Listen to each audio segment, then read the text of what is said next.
आज गोवर्धन पूजन की बहुत बहुत बधाइयाँ। संपूर्ण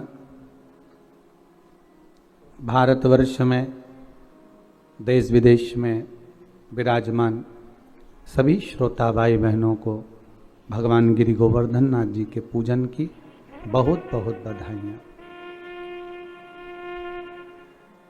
आस्था चैनल के सभी श्रोताओं को, भाई बहनों को, फेसबुक यूट्यूब पर कथा का रसास्वादन कर रहे सभी श्रोता भाई बहनों को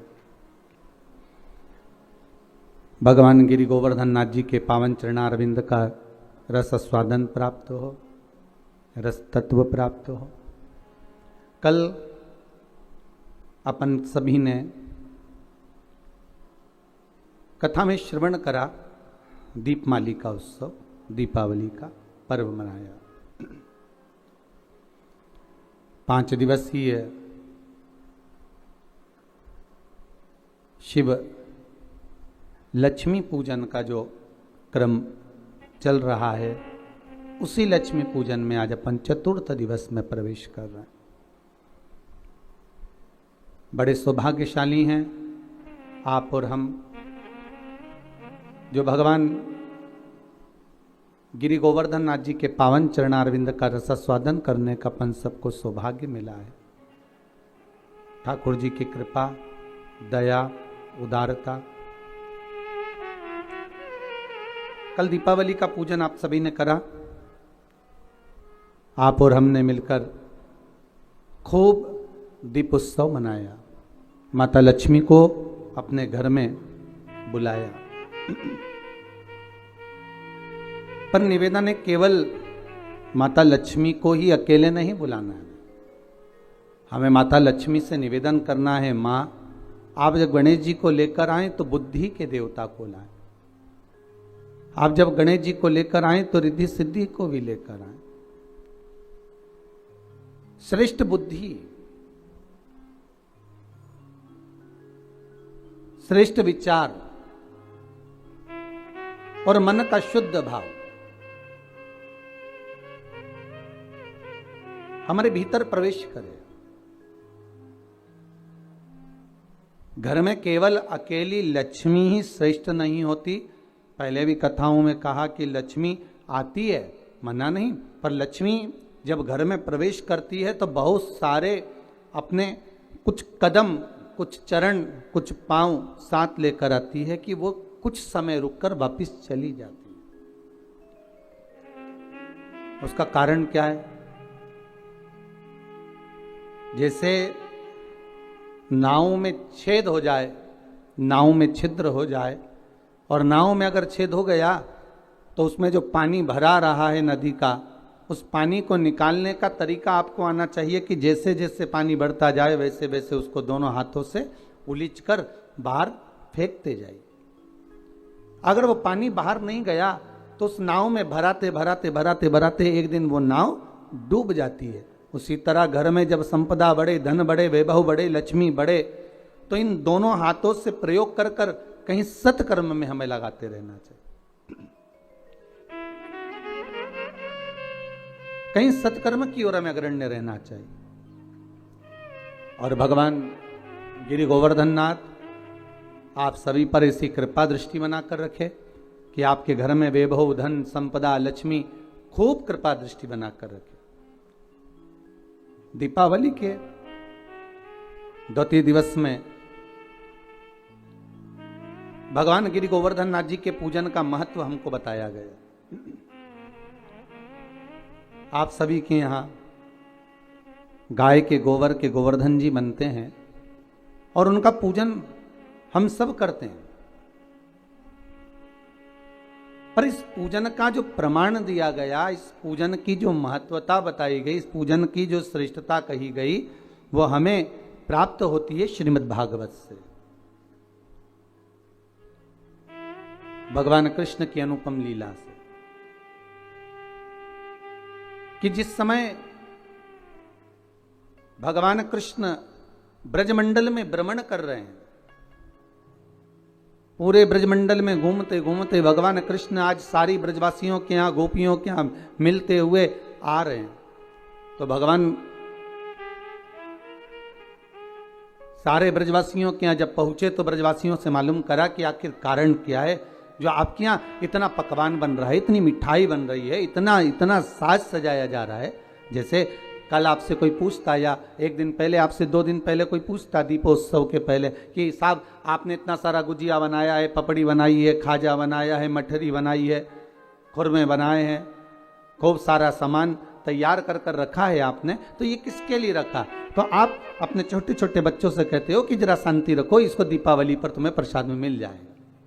ये पपड़ी, ये गुजिया, ये मठरी, ये बालूशाही आपको मिलेगी जरूर, पर दीपावली का पहले पूजन हो जाए उसके बाद दिया जाएगा। मतलब लक्ष्मी जी के लिए हमने सारी तैयारी करी।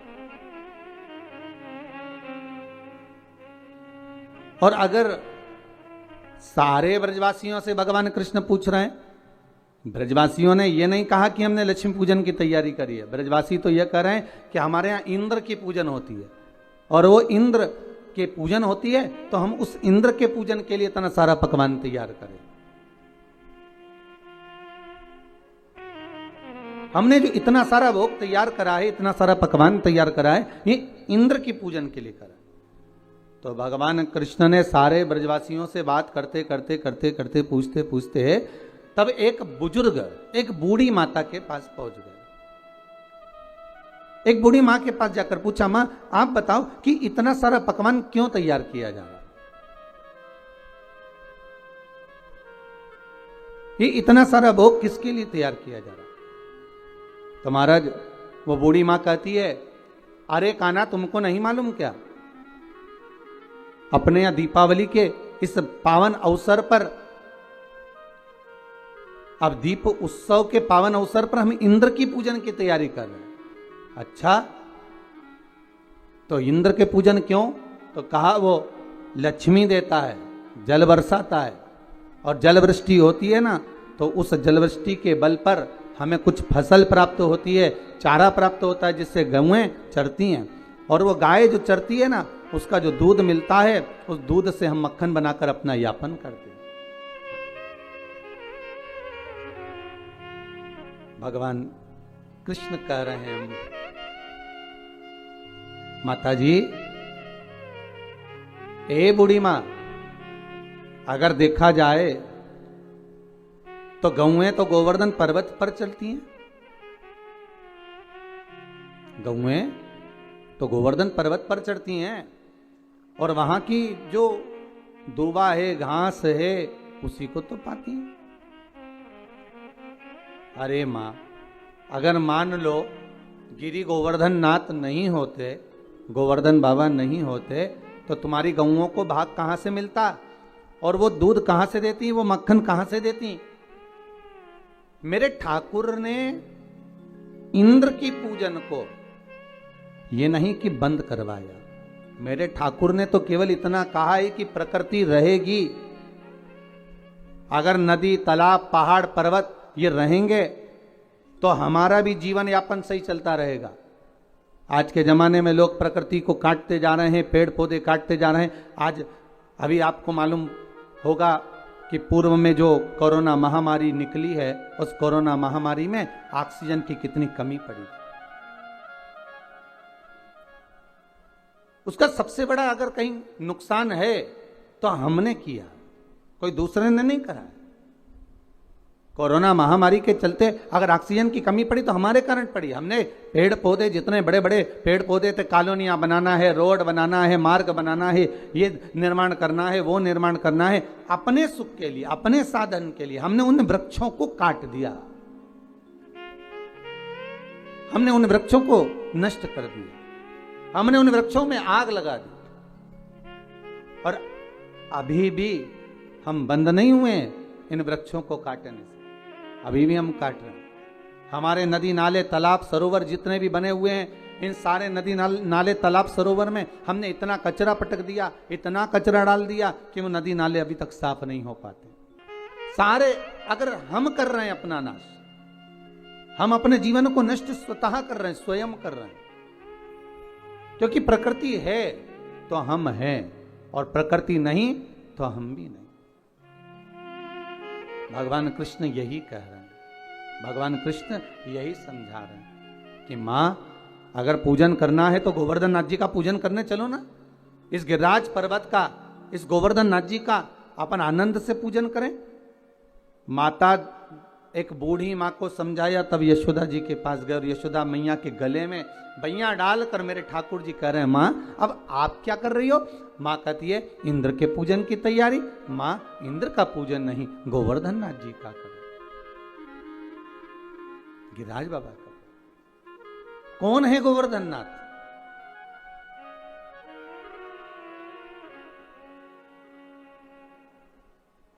पुलस्त ऋषि के मन भाए, जोर विनय कर तुमको लाए। ये कौन है गोवर्धन नाथ? महाराज जिस समय पर श्री राम जी महाराज सुंदर सेतु का निर्माण कर रहे हैं, नल नील पत्थर को राम नाम लिखकर छोड़ रहे हैं, और जो सेतु बनाया जा रहा है उसमें श्री हनुमान जी महाराज से कहा जाओ जल्दी जल्दी पत्थर लेकर आते जाओ। हनुमान जी महाराज भी गए।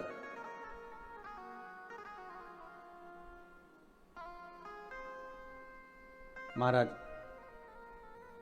और हनुमान जी महाराज गए और गिरी गोवर्धन नाथ जी को उठाकर लिया है। अब पर्वत को लाते लाते लाते लाते उन्होंने कहा इतना विशाल पर्वत है, एक ही जगह पर रख दूंगा तो बस वहीं से मार्ग बन जाएगा। पर लाते लाते इतने में सूचना मिल गई कि अब तो इस सेतु का निर्माण हो चुका है, अब सेतु का निर्माण हो गया, अब नहीं लाइए, आप उसको रख दीजिए, जहां से लेकर आ रहे हो वहीं पर रख दीजिए, जहां पर हो वहीं रख दो। श्री गोवर्धन नाथ जी को सारे बंदर जितने भी बानर थे सारे के सारे जो पर्वत ला रहे थे, हनुमान जी ने जैसे ही गोवर्धन नाथ जी को नीचे रखा सारे बानरों ने उनके ऊपर शिलाओं को रखना प्रारंभ कर दिया। प्रारंभ करा तो गोवर्धन नाथ जी की आंखों में जल भर गया और जल भरकर श्री हनुमान जी से बोले हनुमान तुम राम काज के लिए मुझे लेकर जा रहे थे पर तुमने मुझे बीच मार्ग में रख दिया है। अगर मुझे भगवान नहीं मिले तो हे हनुमान मैं तुम्हें श्राप दे दूंगा कि तुम्हारी भी सेवा करने वाला बीच मार्ग में रह जाएगा। हनुमान जिसको मिलाने के लिए लेकर आए हो कम से कम एक बार उसका दर्शन तो करा देते, एक बार उससे मिला तो देते। हनुमान जी की आंखों में जल भर गया। हनुमान जी महाराज ने राम जी से जाकर कहा नाथ वो गोवर्धन पर्वत तो मुझे श्राप दे रहा है, गोवर्धन नाथ जी की वो कंदराएं मुझे श्राप दे रही हैं। बाबा राघव जी, हे प्रभु जी आप बताओ मैं क्या करूं। भगवान राम जी ने कहा गोवर्धन पर्वत से जाकर कहो तुम चिंता मत करो, अभी त्रेता के अंतर्गत तुम्हें लेकर आ रहे थे, तुम विश्राम करो इसी जतिपुरा में ब्रजमंडल में। जब भगवान राम का अगला अवतार होगा कृष्ण अवतार, तब स्वयं भगवान कृष्ण आप जो प्रतीक्षा कर रहे हो, जो बाट जो रहे हो, जो इंतजार कर रहे हो, भगवान स्वयं राम कृष्ण का अवतार लेकर आएंगे और भगवान कृष्ण बनकर आकर आपकी पूजन करेंगे। देखिए शिव महापुराण में भी पहले वर्णन किया कि आप अगर इंतजार कर रहे हो, आप भगवान की बाट जो रहे हो, इंतजार कर रहे हो, प्रतीक्षा कर रहे हो, विश्वास रखकर भगवान का भजन कर रहे हो, एक दृढ़ता बनाकर, एक भरोसा रखकर, विश्वास रखकर, दृढ़ता रखकर अगर भगवान की भक्ति में डूबे हो तो ये पक्का है आज नहीं तो कल मेरा महादेव, मेरा ठाकुर, मेरा राम, मेरा कृष्ण आपको मिलेगा जरूर, प्राप्त जरूर होगा।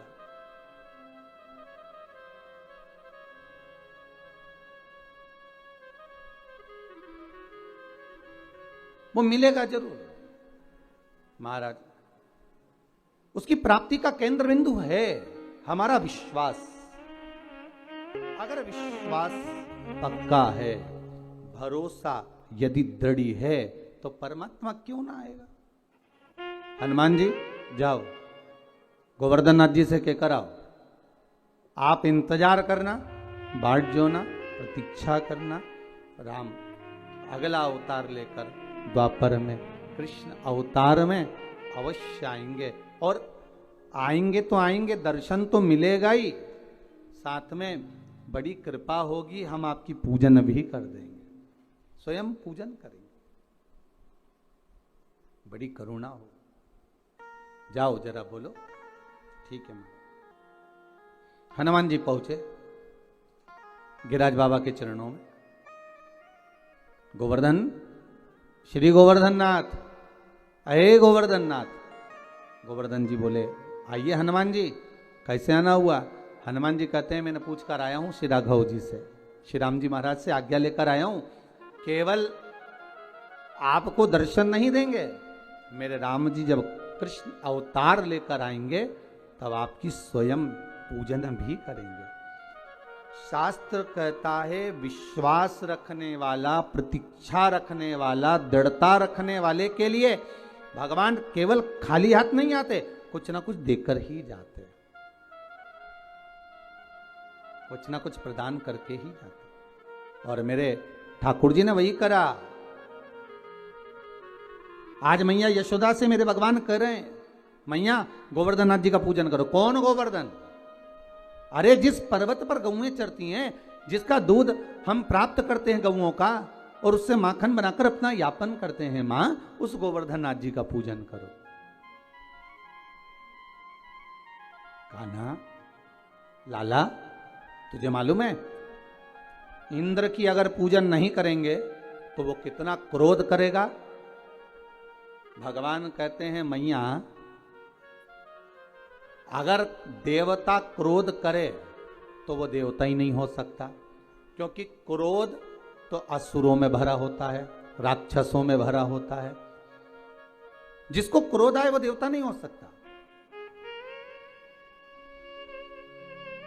अगर संसार के मनुष्य में एक पल के लिए, एक क्षण के लिए अगर गुस्सा आता है तो समझ लेना उसमें थोड़ी देर के लिए राक्षस भरा जाता, असुर भरा गया।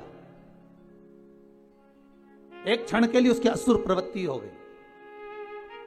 मानव के शरीर में 3 चीजें राक्षसी हैं। पहले नख, दूसरे दांत, और तीसरा मनुष्य के भीतर का क्रोध। मानव के शरीर में ये 3 चीज राक्षसी है। एक नख, उसका काम है केवल नोचना। दूसरा है दांत, उसका काम है केवल काटना।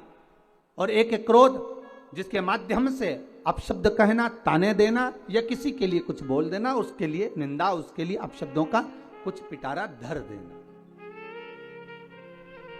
ये 3 चीज राक्षसी है। अब नख का तो आप कुछ बिगाड़ नहीं सकते कि पूरे नख उखाड़ कर फेंक दोगे। दांत का भी कुछ नहीं बिगाड़ सकते कि पूरे दांत निकाल के फेंक दोगे। क्यों भाई दीनानाथ जी? दांत का भी कुछ नहीं कर सकते, इसको निकाल कर फेंक दिया जाए। अब बचा केवल एक क्रोध। महाराज, केवल एक क्रोध बचा। तो क्रोध तो अपने हाथ में है कि महाराज चाहे कुछ भी हो जाए, हमारे भीतर इस क्रोध रूपी राक्षस को हमें प्रवेश नहीं देना है। रावण कितना अच्छा था, कितना ज्ञानी था, पर कभी कभी क्रोध में आकर जब वो शब्दों के बाण कहता था तो अपनों को चोट पहुंचा देता था। कंस भी था, हिरण्यकशिपु भी था, हिरण्याक्ष भी था। महाराज, क्रोध भी राक्षस प्रवृत्ति का एक प्रतीक है। उस क्रोध पर संयम। मां, आप कह रही हो कि इंद्र देवता को क्रोध आ जाएगा, तो क्या इंद्र अगर देवता हैं तो क्रोध आना चाहिए? इंद्र अगर देव हैं तो उनको क्रोध रहना चाहिए? हम जिन देवताओं की पूजन करते हैं, हम जिन देवताओं को मनाते हैं, हम जिन देवताओं को अगरबत्ती लगाते हैं, धूप बत्ती लगाते हैं, दिया लगाते, नारियल फोड़ते, प्रसाद चढ़ाते, माला चढ़ाते, फूल चढ़ाते, अगरबत्ती लगाते, जिनके आगे हम धोख लगाते, प्रणाम करते, अगर उन देवता को हमारे पूजन ना करने पर क्रोध आए तो समझ लेना कि वो देवता नहीं है। देवता को क्रोध नहीं आता, क्रोध आता है असुर प्रवृत्ति को, राक्षस प्रवृत्ति। महाराज, मां, चलो गोवर्धन नाथ जी का पूजन करने के। देखिए, द्रोणागिरी राजा के 3 पुत्र हैं। कितने पुत्र हैं? 3। द्रोणागिरी महाराज के 3 पुत्र हैं। द्रोणागिरी के तुम युवराजा, भक्तन के साधो हो काजा, मुनि पुलस्त जी के मन भाए, जोर विनय कर तुमको लाए। तो द्रोणागिरी जी के 3 पुत्र हैं। पहले नंबर पर द्रोणार्थ, दूसरे नंबर पर कांतानाथ, तीसरे नंबर पर गोवर्धननाथ। भारत की भूमि के 3 पर्वत ऐसे हैं जिनकी परिक्रमा होती है। पहले द्रोणार्थ जो काशी में विराज रहा है, काशी जो बसा हुआ है, काशी का जो आनंद है वो द्रोणार्थ के कारण। 5 कोस की काशी महाराज, अगर हम काशी की परिक्रमा करते हैं तो समझ लो वो द्रोणार्थ की ही परिक्रमा है। दूसरे नंबर पर कांतानाथ जो चित्रकूट में जिनका निवास है, राम जी के विश्राम के लिए, राम जी को आराम करने के लिए श्री हनुमान जी महाराज ने पहले ही द्रोणागिरी से उनके दूसरे नंबर के पुत्र कांतानाथ जी को लाकर रख दिया। दूसरे नंबर पर है कांतानाथ जिनकी परिक्रमा होती है महाराज 3 कोस की। कभी कई लोग कहते हैं 5 कोस की है, कोई कहते हैं 3 कोस की है, पर ये तो भगवान का भाव है कि आप जिस भाव से करते हैं भगवान उस भाव से निवास करता है। तीसरे नंबर पर हैं गोवर्धननाथ। ये पिता द्रोणागिरी के हैं और अपनी माता के बड़े प्रिय हैं। माता पिता का जो स्नेह रहता है वो जरा छोटों पर ज्यादा रहता है, छोटे पर ज्यादा प्रियता रहती है। बड़ा पिता को प्रिय, छोटा माता को प्रिय। अब बचा है बीच का मंझला, जो बीच का रह गया मंझला, तो कहे ये किसका प्रिय है? तो शिव महापुराण कथा कहती है ये भोलेनाथ जी का प्रिय है, ये ठाकुर जी का प्रिय है, राम और कृष्ण का प्रिय है। अब द्रोणागिरी ने कहा ये मेरे गोवर्धननाथ को नहीं दे सकता, पर बहुत प्रयास किया, बहुत निवेदन करा। पुलस्त बाबा माने नहीं, मुझे तप करना है, मुझे साधना करना है, मुझे तप के लिए चाहिए, मैं साधना करूंगा, मैं तप करूंगा, आप मुझे दो गोवर्धननाथ, ले चलो। गोवर्धननाथ जी से कहा आप हमारे साथ चलिए। गोवर्धननाथ जी ने पुलस्त बाबा से कहा अगर मेरे पिताजी आज्ञा देंगे, मेरी माता मुझे आज्ञा देगी तो मैं अवश्य चलूंगा, पर ऐसे नहीं जा सकता, मैं बिना माता पिता को बोले नहीं जा सकता। ठीक है, जाकर निवेदन करा पुलस्त ऋषि ने, द्रोणागिरी आपके छोटे पुत्र को चाहिए। भगवान कह ले जाओ। क्यों चाहिए? मेरे 2 पुत्र जा चुके हैं, एक पुत्र को तो मेरे पास में रहने दो, हमें तप करना है। ठीक है, मां ने खूब मना करा। द्रोणागिरी भी चाहते थे कि नहीं भेजूं, पर माने नहीं। द्रोणागिरी से लेकर गोवर्धननाथ जी को उठाया गोदी में, पुलस्त ऋषि लेकर चलने लगे। गोवर्धननाथ जी की आंख में जल भर गए। गिरिराज बाबा ने कहा सुनो पुलस्त बाबा, जिस स्थान पर आप मुझे रख दोगे वहां से फिर उठने वाला नहीं हूं, ध्यान रखना। नीचे रखने से पहले विचार कर लेना आप मुझे। ठीक है, पुलस्त ऋषि ने मन में सोचा इतना छोटा सा रखा है, मेरी गोदी में बैठकर चल रहा है और मुझको कह रहा है कि जहां रख दोगे उठूंगा नहीं। जब अभी उठा सकता हूं तो बाद में क्यों ना उठा सकता हूं। चले, पुलस्त ऋषि लेकर चले। बीच मार्ग में पुलस्त बाबा जब जतिपुरा में पहुंचे, ब्रज के रज में जब पहुंचे, ब्रजमंडल में जब पहुंचे, पुलस्त बाबा थक चुके थे, इसलिए जल का पान करने के लिए गोवर्धननाथ जी को नीचे रखा। जैसे ही गोवर्धननाथ जी को नीचे रखा, पुलस्त बाबा वापस उठाने लगे। उठा नहीं, गोवर्धननाथ जी उठते नहीं। पुलस्त बाबा को क्रोध आ गया, हाथ में जल लेकर कहा सुनो गोवर्धन, तुम जिद्दी हो, उठते नहीं हो मुझसे, इसलिए मैं तुम्हें श्राप देता हूं कि तुम तिल तिल घटोगे। गोवर्धननाथ जी का विशाल पर्वत था, सब विशाल पर्वत। महाराज तिल तिल तिल तिल बाबा घटते गए। और सबसे प्रसन्नता का बात, सबसे प्रसन्नता का आनंद तो यह है, कांतानाथ जी भी आज भी पृथ्वी पर विराज रहे हैं, द्रोणार्थ आज भी पृथ्वी पर विराज रहे हैं, और गोवर्धननाथ जी भी आज भी पृथ्वी पर विराज रहे हैं। तो मैया यशोदा से भगवान कृष्ण करें, मैया चलना गोवर्धननाथ जी का पूजन करने चले। मां चलो।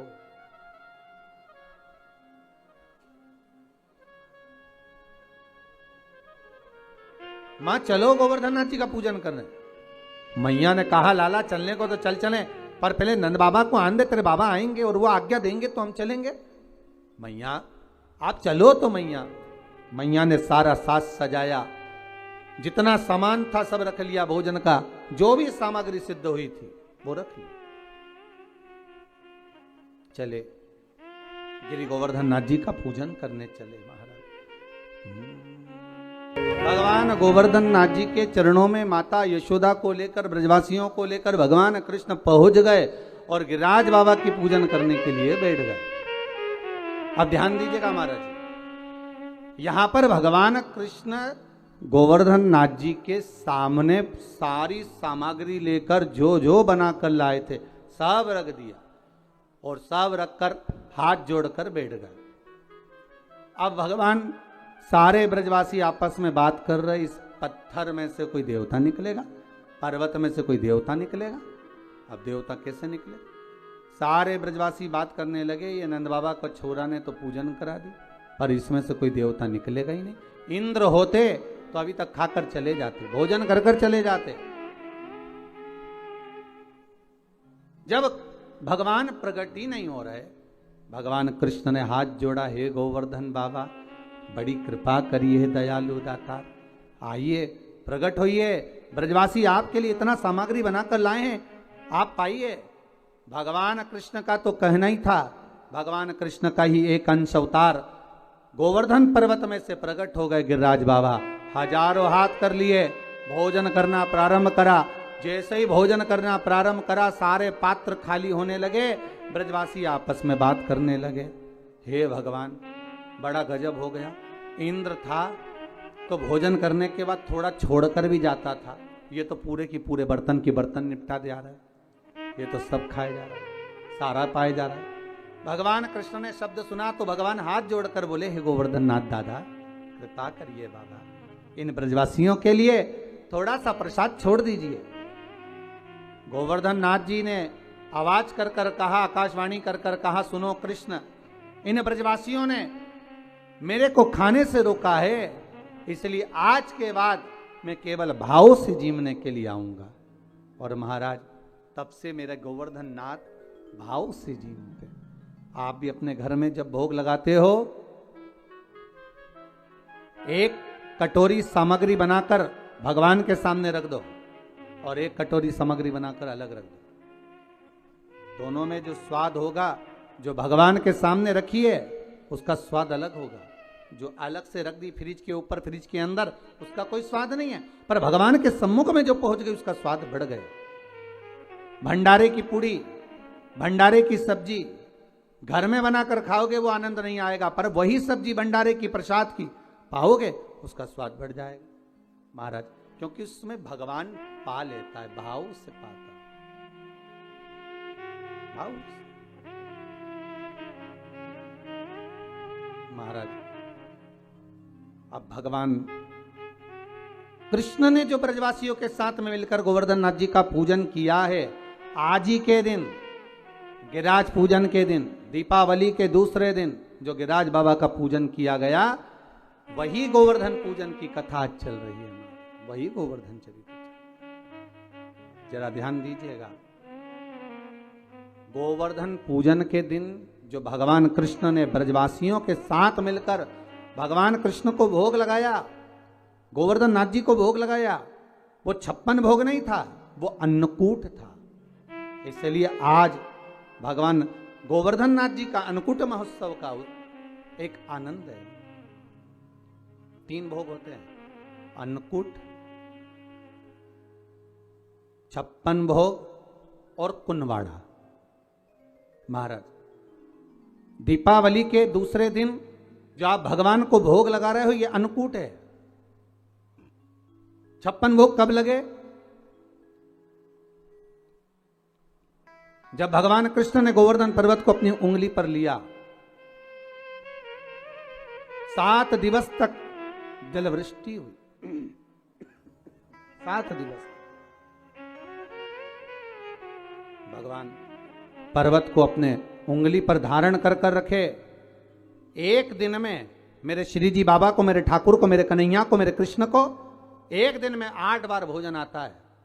7 दिन तक भगवान जब तक गोवर्धन पर्वत को अपनी उंगली पर धारण करके रखे तब तक भगवान ने कुछ नहीं पाया। और जब 7वां दिन पूर्ण हुआ तो एक दिन में 8 बार भोग लगता था, इसलिए 7 दिन का 8 बार का भोज इकट्ठा करके भगवान के सामने रखा तो सतवटु 56, ऐसे भगवान के सामने 56 भोग आया। तो आज जो भोग लग रहा है वो अन्नकूट है, वो अन्नकूट है महाराज। तो महाराज जो दीपावली के दूसरे दिन लगा वो अन्नकूट है। पर्वत उठाने के बाद 7 दिन का जो भोज इकट्ठा हुआ वो लगाया, वो 56 भोग है। और भगवान कृष्ण के साथ में सारे ब्रजवासी नंद बाबा के साथ में मिलकर जो भगवान गोवर्धन नाथ जी का प्रति समय पूजन करने जाते थे और जो भगवान को भोग लगाते थे वो उसको कुनवाड़ा कहा गया। कुनवाड़े का मतलब है कुनवे के साथ, परिवार के साथ में जाकर भगवान को भोग लगाया जाए, वो कुनवाड़ा है, वो कुंजवाड़ा। महाराज सारे ब्रजवासी भगवान का पूजन करा, आ गए। देवऋषि नारद इंद्रदेव के पास पहुंच गए। महाराज श्रीमन नारायण नारायण नारायण, श्रीमन नारायण नारायण नारायण, श्रीमन नारायण नारायण नारायण, श्रीमन नारायण नारायण नारायण, श्रीमन नारायण नारायण नारायण, श्रीमन नारायण नारायण नारायण, तो श्रीमन नारायण नारायण नारायण, श्रीमन नारायण नारायण नारायण, श्रीमन नारायण नारायण नारायण, श्रीमन नारायण नारायण नारायण। आओ से ले हो।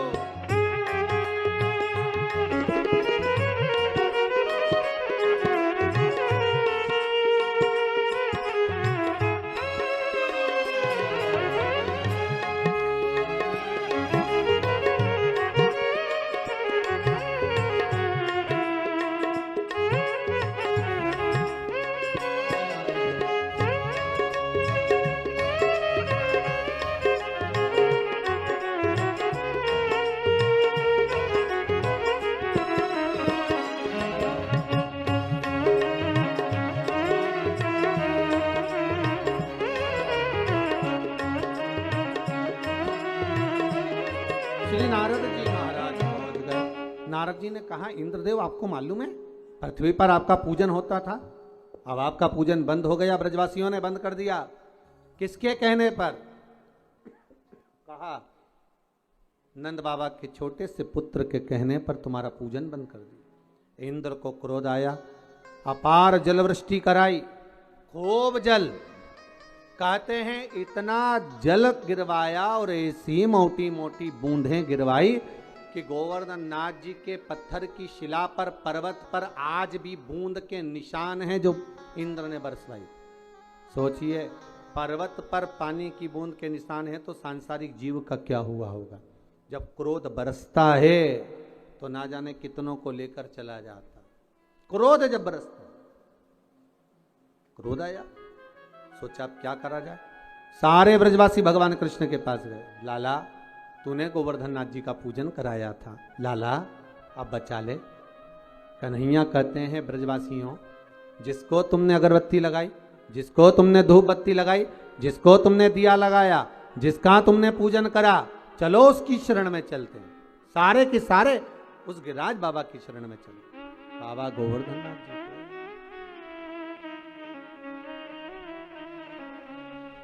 सारे के सारे गिरिराज बाबा की शरण में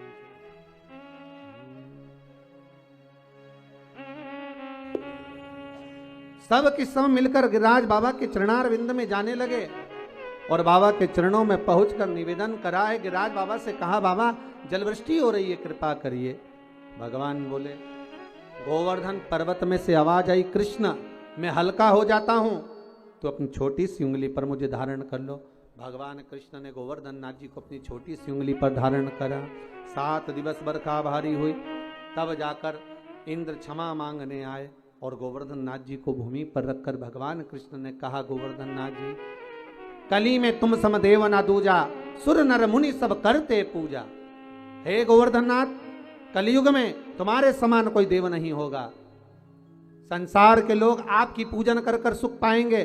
जो आपकी परिक्रमा लगाएगा, दूध चढ़ाएगा, मनवांछित फल पाएगा। ऐसे मेरे गोवर्धन नाथ जी हैं। आप जो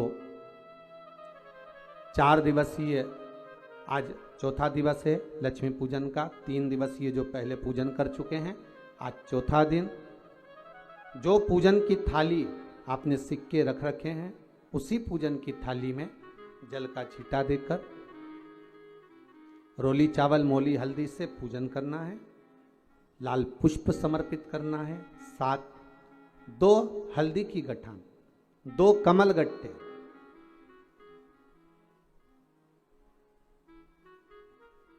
2 तरह का मीठा हो तो वो महाराज आप समर्पित करें। 2 अमरबेल के टुकड़े उस थाली में समर्पित करें और निवेदन करें माता लक्ष्मी से। 5 घी के दिए जलाएं, दीप प्रकट करें और माता लक्ष्मी की पूजन अर्चना कर कर भोग लगाकर मां से निवेदन करें, मां हम 5 दिवसीय आपकी आराधना कर रहे हैं जो दीप महोत्सव के रूप में है। कृपा करो मां, हमारे घर में धन वैभव लक्ष्मी का भंडार भरो मां। माता से निवेदन करे और निवेदन करके मां से तब 5 दीप उठाकर आरती करिए माता लक्ष्मी की और लक्ष्मी माता की आरती कर उन दीपों को, एक जहां गोवर्धन नाथ जी का पूजन आपने करा है, एक दीप वहां लगा दीजिए जो सुबह आपने गिरिराज जी का पूजन करा। दूसरा दीप पानी के परिंडे के पास लगा दीजिए जो हंडा आपने पानी का भरा हुआ है। तीसरा दीप घर के हॉल में जो मुख्य द्वार हो उसके पास में, जो मुख्य द्वार हो उसके नजदीक में लगा दीजिए महाराज। चौथा दीप तुलसी के क्यारे के पास लगाइए। 5वां दीप जहां पर माता लक्ष्मी का पूजन करा है वहां पर विराजमान कर दीजिए। ऐसे 5 स्थान पर 5 दियों को रखो। थोड़ी देर द्वार के पास में माता लक्ष्मी का आवाहन करो, माता लक्ष्मी से विनती करो, हे मां आप हमारे घर में सदा विराजमान रहिए। और बाबा गोवर्धन नाथ जी से, गोवर्धन का मतलब होता है गौ मतलब लक्ष्मी, वर्धन मतलब वृद्धि, जो लक्ष्मी की वृद्धि करने वाले हैं, जो संपदा के देने वाले हैं, लक्ष्मी को प्रदान करने वाले हैं। ऐसे गोवर्धन नाथ बाबा आप हमारे घर में संपदा की वृद्धि करिए, लक्ष्मी की वृद्धि करिए। बाबा से निवेदन करो। महाराज, हे गिरिराज बाबा, तेरी कृपा, तेरी दया, माता लक्ष्मी की हम पूजन कर रहे हैं। ये भाव रखकर गोवर्धन नाथ जी का पूजन कर, स्मरण कर, माता लक्ष्मी का पूजन स्मरण कर, चौथे दिन की जब पूजन पूर्ण हो महाराज, तब अपन अगले दिन 5वें दिवस की पूजन का फिर क्रम लेवेंगे। और कल जब अपन 5वें दिवस की पूजन करेंगे तो उस थाली के सिक्कों को कहाँ रखना है, कैसे उठाना है, कैसे विराजमान करना है, उसका वर्णन कल की कथा में श्रवण करेंगे। कल की कथा में अपन श्रवण करेंगे भाव भक्ति से, आनंद के साथ में। आप सब पूरी आस्था चैनल के माध्यम से, फेसबुक यूट्यूब के माध्यम से जो आप 5 दिवसीय शिव लक्ष्मी पूजन का स्मरण कर रहे हैं और दीपावली का पावन पर्व 5 दिवस का मना रहे हैं, उसकी बहुत बहुत बधाई हो। भगवान भोलेनाथ कुबेर भंडारी कुबेरेश्वर महादेव आपके भंडार भर के रखे। भाव से आज गिरिराज पूजन का 4th दिवस यहाँ विराम की ओर ले रहा है। अगर शंकर जी के शिवलिंग का तुम स्पर्श नहीं कर सकते, जा नहीं सकते, अंदर गर्भगृह में प्रवेश नहीं कर सकते, कोई बात नहीं, उसकी चौखट तक चले जाओ नंदी तक चले जाओ, दरवाजे तक चले जाओ, वहाँ तक भी नहीं जा सकते। उसके शिखर का दर्शन कर लो, वो भी नहीं कर सकते। उसके दरवाजे से जब निकल कर गाड़ी लेकर जाओ तो उसकी ओर देखकर थोड़ा सा मुस्कुरा कर चले जाओ तो भी वो कृपा कर देता है, तो भी वो करुणा कर देता है। तुम्हारे मुस्कुराने से कई लोगों को टेंशन हो जाता है। एक व्यक्ति को बड़ा दुख हो और वो मुस्कुरा कर चले तो पड़ोसियों की नींद उड़ जाती है, कितना कर्जे में लदा लूम है, बच्चों की शादी नहीं हो रही टेंशन है, संतान पैदा नहीं हो रही टेंशन है, कई साल शादी के निकल गए चिंता है। कई लोगों को तुम्हें देखकर और इसके बाद भी तुम्हारे चेहरे पर अगर प्रसन्नता है ना तो पड़ोसियों की रोटी खाना छूट जाती है कि इतनी दुख होने के बाद भी इतना प्रसन्न कैसे है, इसके चेहरे पर प्रसन्नता कैसे है। उसी तरह जैसे पड़ोसियों की नींद उड़ती है तुम्हारी प्रसन्नता से, देवादिदेव महादेव की धर्म पत्नी माता पार्वती की भी नींद उड़ जाती है जब तुम शंकर जी के मंदिर के सामने से निकलते हो और मुस्कुराकर श्री शिवाय नमस्तुभ्यम कहते हुए निकल जाते हो तो पार्वती जी भी चिंता में पड़ जाती है और शंकर जी से कहती बहुत दुखी है वो, इतनी दुखी है, ना काम धंधा चल रहा है, ना नौकरी है, ना सर्विस है, खाने तक के लाले हैं। तुम्हारे दरवाजे से निकल कर जाती है तो मुस्कुरा कर जाती है। वो जाता है दुकान पर तो मुस्कुरा कर जाता है, उसकी दुकान नहीं चलती तो भी मुस्कुरा कर जाता है। शंकर भगवान कहते हैं क्या चाहती है पार्वती? पार्वती जी कहती हैं इतना दुख होने पर भी जो मुस्कुराना जानता है बस आशीर्वाद दे दो कि जिंदगी में उसके चेहरे पर मुस्कुराहट आ जाए और उसका दुख समाप्त हो जाए। हमारे यहां तो रोने का क्रम है ही नहीं। कौशल्या जी के गर्भ से भगवान राम जी का प्रागट्य हुआ। कौशल्या जी ने राम जी को रुलाया। राम जी ने पूछा क्यों रुला रही हो? आज जन्म पर रोए हो तो मरण तक रोना पड़ेगा। रुलाने के लिए तो पूरी जिंदगी है, मुस्कुराने के लिए ये शिव महापुराण की कथा और शंकर भगवान का भजन है। मुस्कुराओ, जितनी प्रसन्नता तुम्हारे जीवन में उसको आनंद में जियो। बहू ने कुछ कह दिया रोने बैठ गए, सास ने कुछ कह दिया रोने बैठ गए, भाई ने कुछ कह दिया रोने बैठ गए, कोई पैसा खाकर चले गया रोने बैठ गए। खा गया ना, पैसा चले गया ना, अब वापिस नहीं आ रहा ना, तो रोने से कौन सा मतलब है? ये समझो पूर्व समय में तुमने उसका कुछ ले लिया होगा तो इस जन्म में वो तुम्हारे करीब में आकर तुम्हारा धन लेकर चला गया, उसका हिसाब उसने पूरा कर लिया। ये मानकर अपनी मेहनत फिर करो, फिर संघर्ष करो, फिर मेहनत करो, फिर चार चांद लगाओ। हमारे कलकत्ता के एक जजमान, उनके घर में चोरी हो गई और उनका बहुत सारा व्यापार था सोने चांदी का और उनका बहुत सारा सोना चांदी दुकान का चोर लेकर चले गए, पूरी दुकान खाली कर गए। खूब रोए, खूब रोए, दोनों पति पत्नी खूब रोए। फोन लगाया, गुरुजी ऐसी ऐसी बात है। आशीष ने हमारी बात कराई, हमने उनसे कहा काहे को टेंशन लेना, हो सकता है पूर्व में तुम्हारा कोई लेन देन होगा, आज मिट गया। अरे गुरुजी 1.5-2 करोड़ का माल चले गया। हमने कहा कोई बात नहीं, पैदा हुए थे जब लेकर आए थे क्या 1.5-2 करोड़ का माल?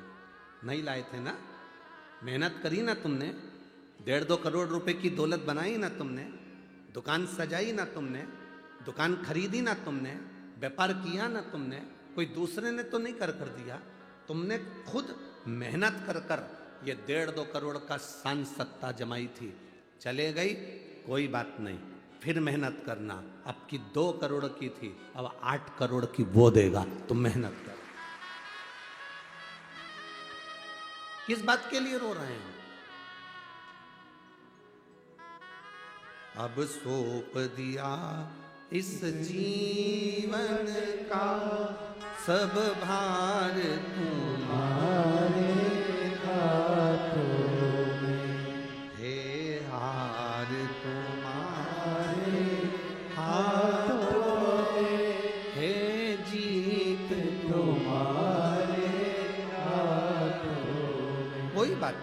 दे दिया ना, कोई बात नहीं, टेंशन नहीं होना, प्रसन्न होकर जी।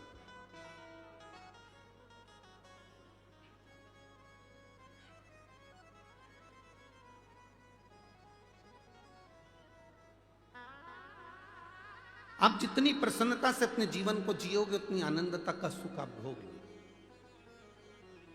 उतनी आनंद।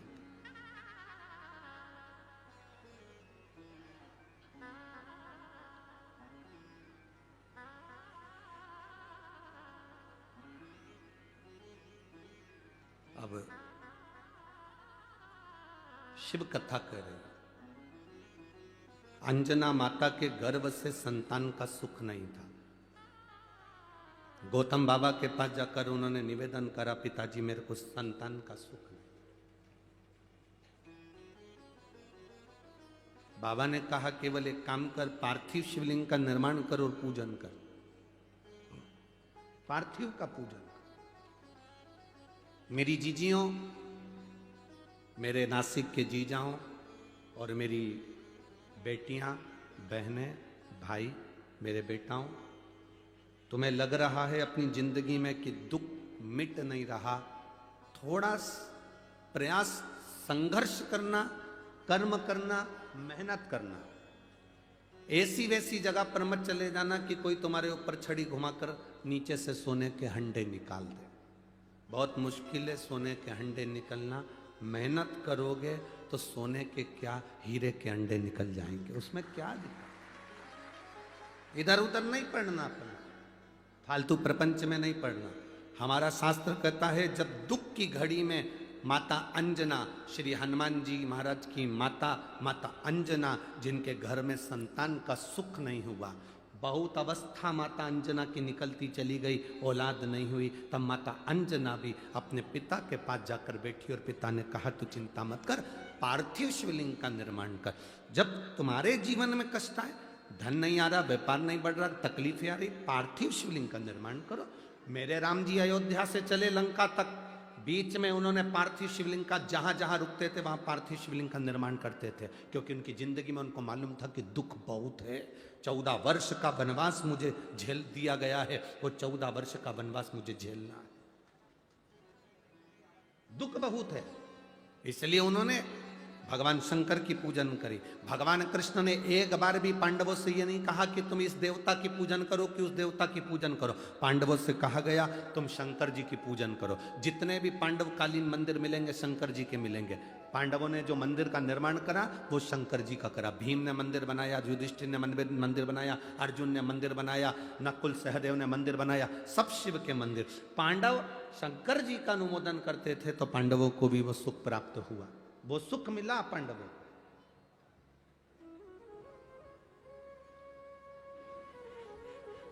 शिव भक्ति का जो सुख है वो खाली नहीं गया। राम जी ने पूजन करी, भगवान कृष्ण ने पूजन करी। दुख की घड़ी में पार्थिव लिंग का निर्माण करो। अब जरूरी नहीं कि तुम वो पार्थिव लिंग बनाने के लिए मट्टी लाओगे, अपने घर में जो गमला लगाओ, अपने घर में जो गमला हो, भले वो काय का भी गमला हो, उस गमले में जो मिट्टी है उसी को वहां पर इकट्ठी कर लो और इकट्ठी कर कर एक शिवलिंग बना लो और शिवलिंग बनाकर उसकी पूजन कर लो। अब किसी ने पूछा गुरुजी क्या केवल शिवलिंग बना लेंगे, नीचे जलाधारी नहीं बनाएंगे गमले में, चलेगा? क्यों नहीं चलेगा? शिव महापुराण में कहा गया केवल शिवलिंग अकेला बनता है तो उसको मणिलिंग कहा जाता है। उसकी पूजन का प्रमाण भी हमारे शास्त्रों में है। आप तो मिट्टी के ढेरे को ऊंचा करो, गमले के अंदर मिट्टी भरी है, उसको वहीं पर पेड़ पौधा लगा है बगीचे में, वहीं पर मिट्टी के ढेरे को ऊंचा करो, उसकी पूजन करके जल विसर्जन करके बाद में उसको जल डालकर वहीं ठंडा कर दो, वहीं विसर्जन कर दो। कौन मना? तुम्हें लगे कि अब मैं बहुत हार चुकी हूं, बहुत थक चुकी हूं, एक बार शिवलिंग का निर्माण, पार्थिव लिंग का निर्माण करिए। पार्थिव लिंग। और मेरी जीजियों और जितने आस्था चैनल पर श्रोता भाई बहन कथा सुन रहे हैं, जितने बेटा बेटी कथा सुन रहे हैं, बहुत जल्दी हमें हार नहीं मानना है, बहुत जल्दी हमें हार नहीं मानना। बहुत जल्दी हमें हारना नहीं।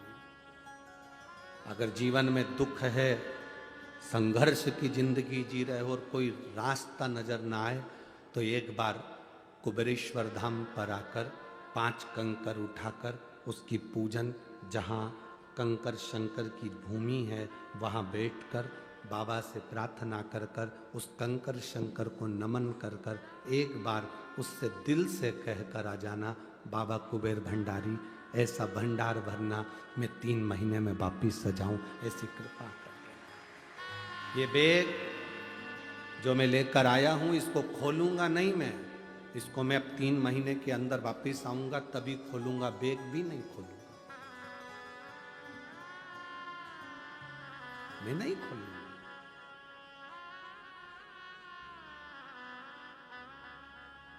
खाली कहां भेजता है, कहां खाली भेजा। एक मां लिखती है जिसकी शादी 2012 में हुई, संतान का सुख नहीं था, वो उसको संतान बाबा दे दी। कोई को 25 वर्ष हो गए। ये पत्र इतने सारे हम लोग बाँचेंगे तो बहुत समय हो जाता है पत्र को बाँचने में, बहुत।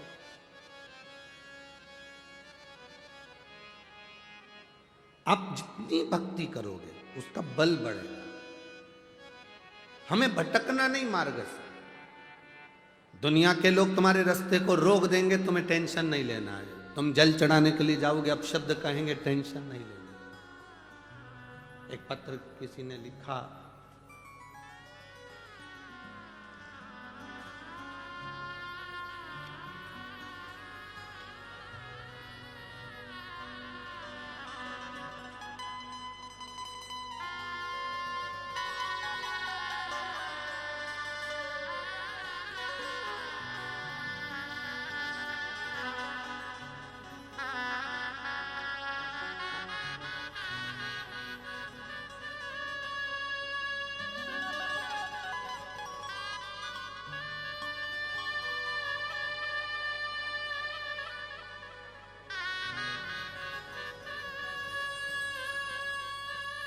मैं सो भारती रतन जाधव, नासिक जेल रोड से हूँ। आप ही दोनों हाथ हिला दो एक बार। श्री शिवाय नमस्तुभ्यं। मैं सो भारती रतन जाधव, नासिक जेल रोड से हूँ। मेरे पति रतन जाधव, जिनका लीवर 10% तक खराब हो चुका था। डॉक्टरों ने, अच्छे अच्छे डॉक्टरों को दिखाया, सबने उनके लीवर को बदलने के लिए, ट्रांसप्लांट के लिए कहा। खर्चा बताया लगभग 20 से 30 लाख के लगभग में खर्चा। ऑपरेशन भी, उनका लीवर इस तरह से डैमेज हो चुका था कि उसका ऑपरेशन 8 स्टेज में करना था, 8 बार में उसको पूरा करना था। अब करें तो करें क्या। हम घर में माता रानी की पूजन करते हैं, बाबा की पूजन करते हैं, पर बाबा की कृपा क्या होती है गुरुजी। मैंने टीवी पर कथा सुनी, रोज मंदिर जाना चालू करा। एक बेलपत्र चढ़ाती, बाबा से मांगकर औषधि के रूप में लेकर आती और अपने पति को दे देती। मैं बाबा को आज धन्यवाद देने के लिए बैठी हूं। हमने दूसरी बार जब वापिस डॉक्टर से जांच कराई 20 दिन के बाद में, तो डॉक्टर ने कह दिया तुम्हारे पति का लीवर किडनी दोनों काम करना प्रारंभ कर दी है, अब ट्रांसप्लांट की जरूरत नहीं है। आज मैं प्रसन्न इसलिए हूं कि मेरे पति की भी ड्यूटी 5 दिन के लिए भोले बाबा के चरणों में लगी है, इसकी मुझे प्रसन्नता है। बहुत बहुत साधुवाद। बैठिए भाई। श्री शिवाय नमस्ते। उसकी मुझे प्रसन्नता है। शिव तत्व में भगवान, अब इसमें कहीं कोई ऐसा विचार हमारी दृष्टि में नहीं आता कि आप कहीं दूसरी जगह कहीं गए हो या किसी से आपने कहा। आपने शिव से कहा, आपने भगवान शंकर से कहा, आपने उघड़दानी से कहा। आप किसी दूसरे से नहीं कह रहे हो, आप शिव से कह रहे हो। शिव कौन है? शंकर है कौन?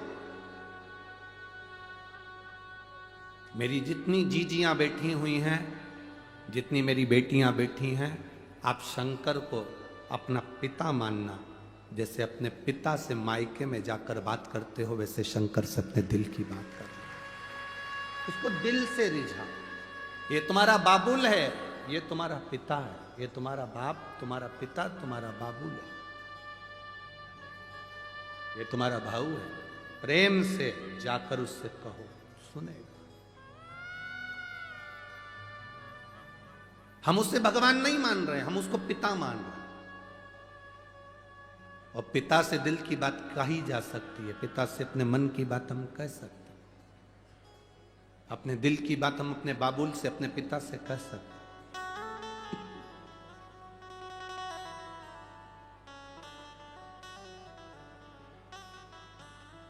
अंजना माता ने अपने दिल की बात अपने पिताजी गौतम बाबा से कही। उन्होंने कहा पार्थिव शिवलिंग का निर्माण करो। पार्थिव लिंग का निर्माण कर कर पूजन करने का फल बहुत है।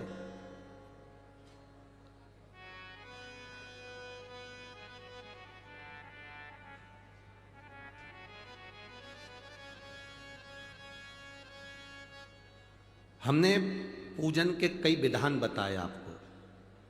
उसमें एक विधान हमने ये भी बताया आपको कि अगर शंकर को जल नहीं चढ़ा सकते, पूजन नहीं कर सकते, मंदिर नहीं जा सकते, तो इतना कर सकते हैं कि कोई पवित्र नदी में, तालाब में, बावड़ी में, कुएं में अगर कोई निर्माल्य डाल रहा है तो आप उसको मना कर सकते हैं कि हमारी ये गोदावरी पवित्र है, इसमें कचरा मत डालो। ये भी पूजन है, इसको भी पूजन कहा गया। जल संरक्षण जितना होगा, पानी जितना बचेगा, प्रकृति जितनी बचेगी, जितनी हमारे वृक्ष बचेंगे, उतने हमारे जीवन में हमें आनंद की अनुभूति होगी। ये भी पूजन है, इसको भी पूजन का विधान कहा गया। यहां बैठी हुई कई माताओं ने अपने अपने गांवों में, यहां बैठे हुए कई भाइयों ने अपने अपने गांव में निर्माल्य विसर्जन रथ तैयार करा। मंदिर मंदिर जाकर, घर घर जाकर निर्माल्य की वस्तुएं मांगते हैं कि इसको कुएं में, बावड़ी में, तालाब में, पानी में मत डालो। पानी दूषित होता है, पानी गंदा होता है, पानी में वो सड़ता रहता है, फूल पत्ती पानी में सड़ते रहेंगे, गंदे होते रहेंगे। लोगों ने फूल पत्ती की जगह पॉलीथिन में भर भर कर लोगों ने नदियों में, बावड़ियों में, तालाब में डालना प्रारंभ करा। ये नासिक की धरा पर हमारा बार बार आना नहीं होता। त्र्यंबकेश्वर बाबा की कुछ कृपा हुई होगी, कपालेश्वर बाबा की कृपा हुई होगी, तो आविष्कार जी भूसे, दादा बाबू भूसे इस कथा को करवा लिए और ये यजमान परिवार सब आनंद से, पाटिल जी हो चाहे अन्य हो, सब विराजमान हो। हम आपसे केवल इतना ही मांग कर जाएं इस नासिक की धरा से, आप हमको कुछ दक्षिणा दो मत दो, पर आज दक्षिणा के रूप में इतना जरूर देना कि हमारी गोदावरी को हम दूषित नहीं होने देंगे, हम गंदा नहीं होने देंगे। हमारी माता गोदावरी को हम दूषित नहीं होने देंगे। जो कचरा, जो निर्माल्य जो पड़े हुए हैं, उसको हम नदी में नहीं जाने देंगे। लोग स्नान करते हैं, शिव जी को जल चढ़ाते हैं, आचमन करते हैं, पूजन करते हैं उस नदी के जल का, उसको भर भर कर अपने साथ में लेकर जाते हैं, और वो नदी का जल अगर दूषित हो तो हमें कितना पाप लगेगा। ये शिव उपासना है, नदी तालाब बावड़ी को बचाना। कोई बेलपत्री के पेड़ में से पूरी की पूरी डालियां तोड़ रहा है तो हम उसको रोकें, तुम दोष कर रहे हो। किसी वृक्ष की डालियां नहीं नोचना चाहिए, पत्ती तोड़ लो, फूल तोड़ लो, पर पेड़ पौधा नाश ना करो। ये पूजा है।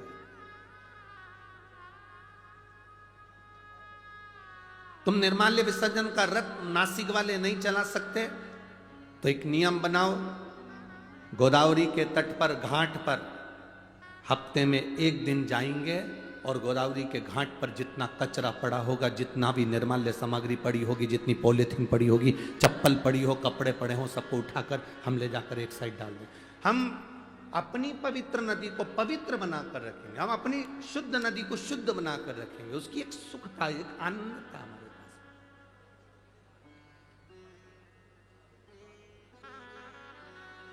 ये शिव भक्ति है, इसको भी शंकर की आराधना करते हैं, इसको भी शंकर की पूजन करते हैं। सीहोर कुबेरेश्वर धाम पर कोई आता है रुद्राक्ष लेने के लिए, कुबेरेश्वर धाम के प्रांगण के अंदर आता है, अगर वो कोई कहीं पान खाकर अगर थूक भी देता है तो हम उससे एक ही बात कहते हैं कि देखिए आप थूक जरूर रहे हो, पर हमने एक बात हमेशा कही कि इस कुबेरेश्वर धाम की पवित्र भूमि पर कंकर शंकर है, इसलिए आप अंदर प्रवेश करना तो गुटखा ना खाना, आप अंदर प्रवेश करना तो गंदगी मत करना, क्योंकि यहाँ का कंकर कंकर शंकर है, उसकी पूजन दुनिया कर कर जाती है,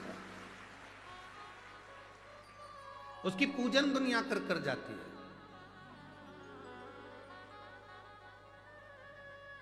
आप आराधना में जितने, अब भाव तो जोड़ो, दिल तो जोड़ो। आप मंदिर तक तो गए, परंतु मंदिर में जाने के बाद आपके मन में आ गया कि पत्थर का शिवलिंग है, पत्थर की मूर्ति है, कंकर है, मिट्टी है, ना ना ना ना, उसमें आप अपने भाव को व्यक्त करिए, वो मिलेगा।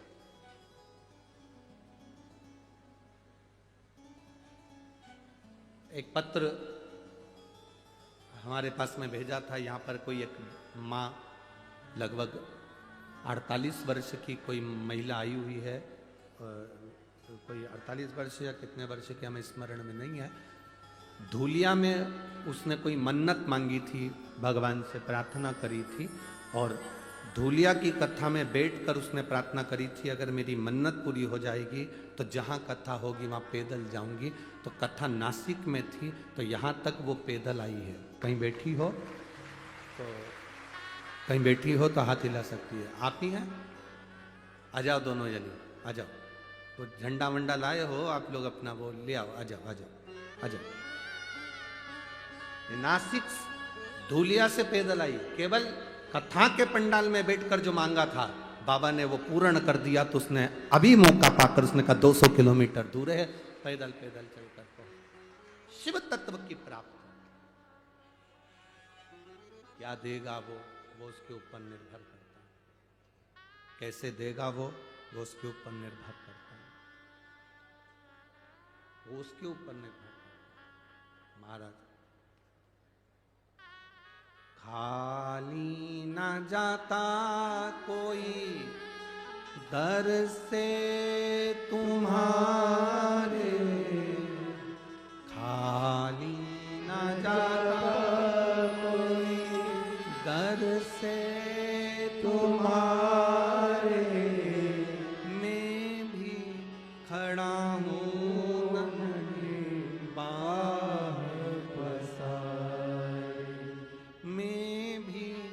खड़ा हूँ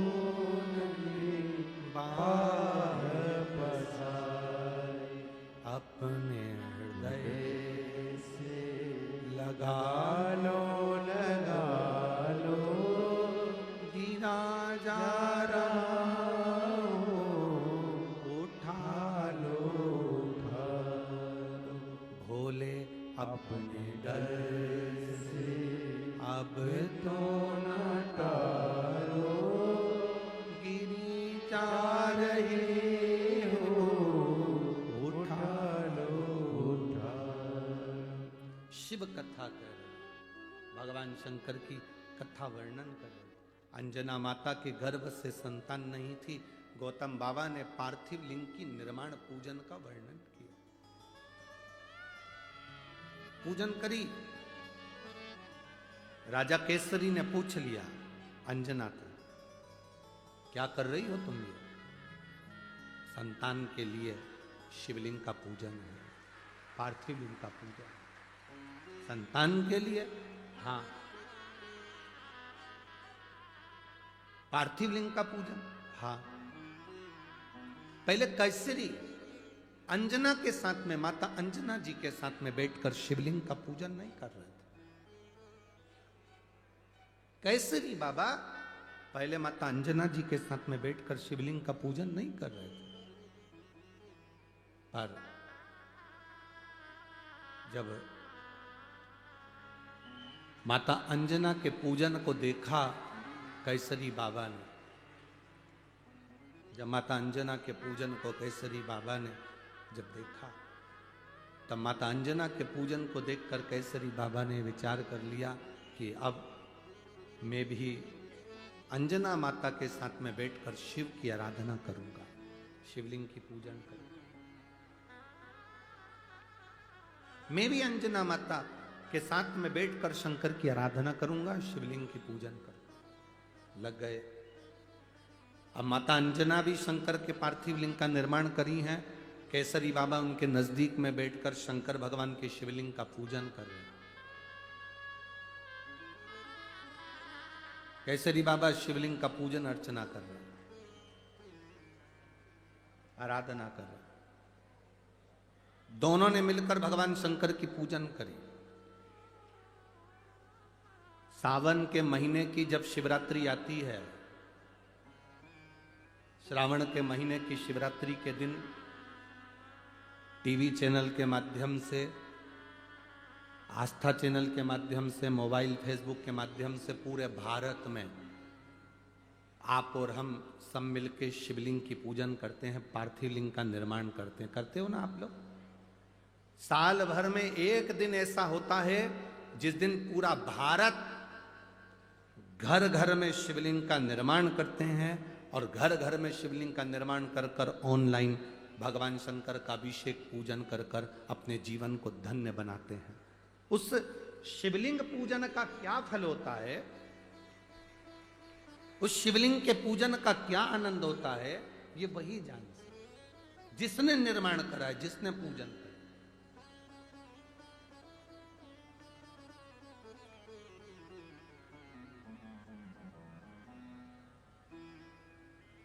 जो शिवलिंग के निर्माण को कर लेता है, शंकर भगवान का जो पूजन करता है, उसको मालूम पड़ जाता है कि शिवलिंग पूजन का क्या फल है, मंदिर जाने का क्या फल है, लोटा भर के जल चढ़ाने का क्या फल है, शंकर का अनुमोदन करने का क्या फल है, शंकर भगवान का शिवलिंग पर चढ़े हुए जल का आचमन करने का क्या फल है, एक बेलपत्र को पाने का क्या फल है, शिव महापुराण की कथा के पंडाल में बैठकर या टीवी के सामने बैठकर या मोबाइल के सम्मुख में कथा सुनने का क्या फल है। ये जो जानता है वो समझता है कि शंकर की भक्ति का फल क्या मिलता है, ये वो जानता है।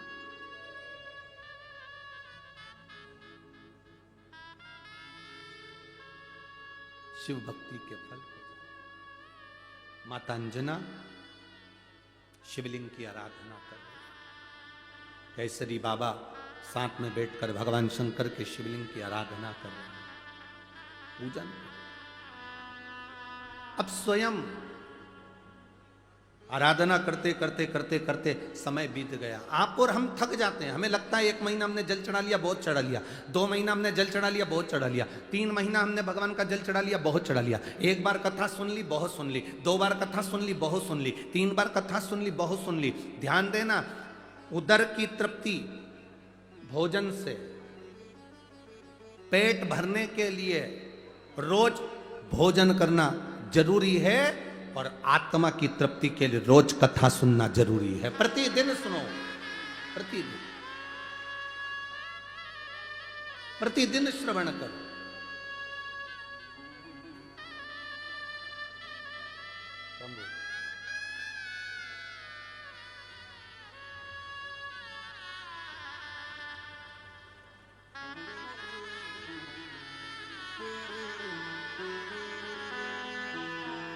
जोरदार ताली बजाइए जो धूलिया से नासिक तक पैदल भगवान शिव की कथा।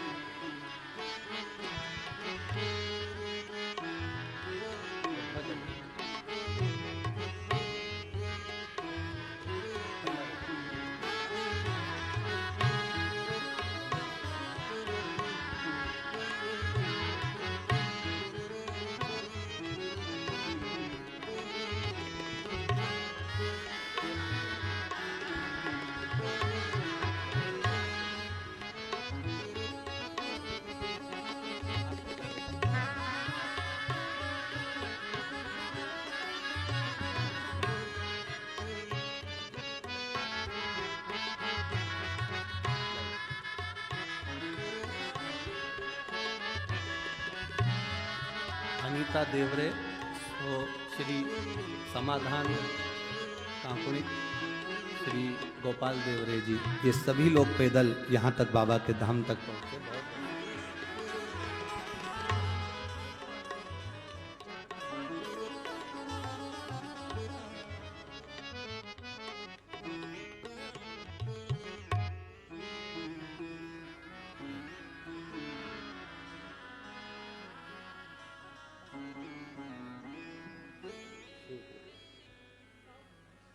उन्हीं को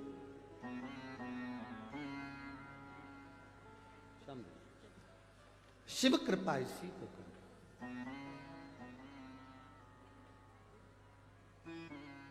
बाबा देवादिदेव महादेव ओघड़दानी त्रिकालदर्शी कैलाशी अविनाशी शिव।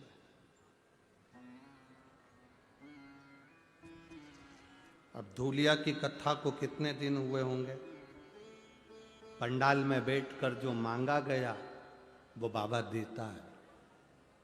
आप लोग आज विराम दिवस, कथा का समापन है, विराम दिवस है, आप सब विराम की कथा में आए हो। हमने पहले भी कहा, मेहमान जब जाते हैं घर के बच्चों को 150 रुपये देकर जाते हैं, और शिव महापुराण जिस दिन विराम होती है वो अपना भंडार लुटा कर जाती है। जो बटोरने वाले हैं वो बटोर लेते हैं। मेहमान जाते समय कुछ देकर जाते हैं, उसी तरह मेरा बाबा भी विराम के दिन में कुछ ना कुछ ऐसा देकर जाता है जो जीवन की सार्थकता सिद्ध हो जाए।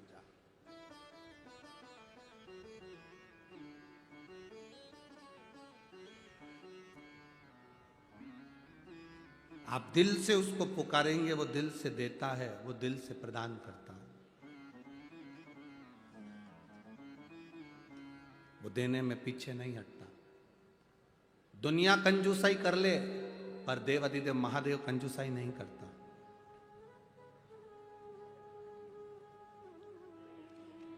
बाबा कंजूसाई नहीं करता।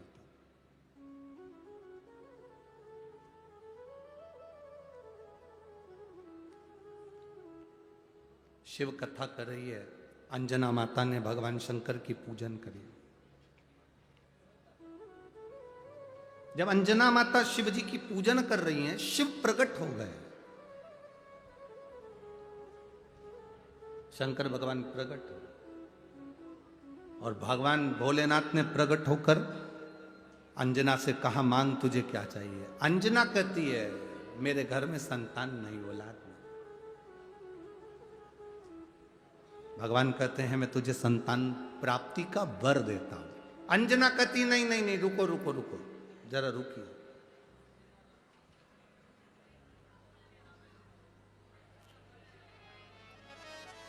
ऐसी औलाद नहीं चाहिए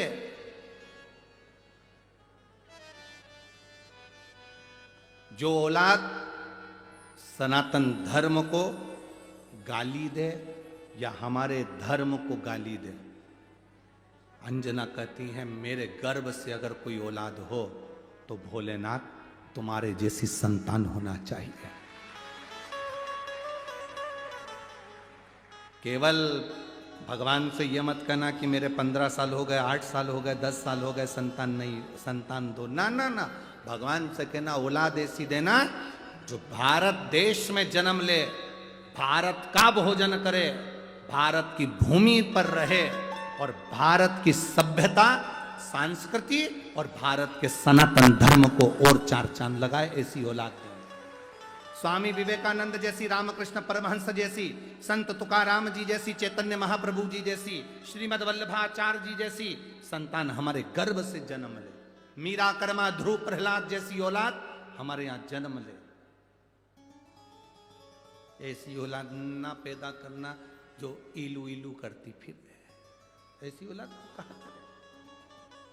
ऐसी औलाद किस काम की जो केवल फिल्म के गाने गा रही है, केवल जो एक्टर हैं उनको देखकर अपने जीवन को सार्थक बनाने की सिद्धता रखती है।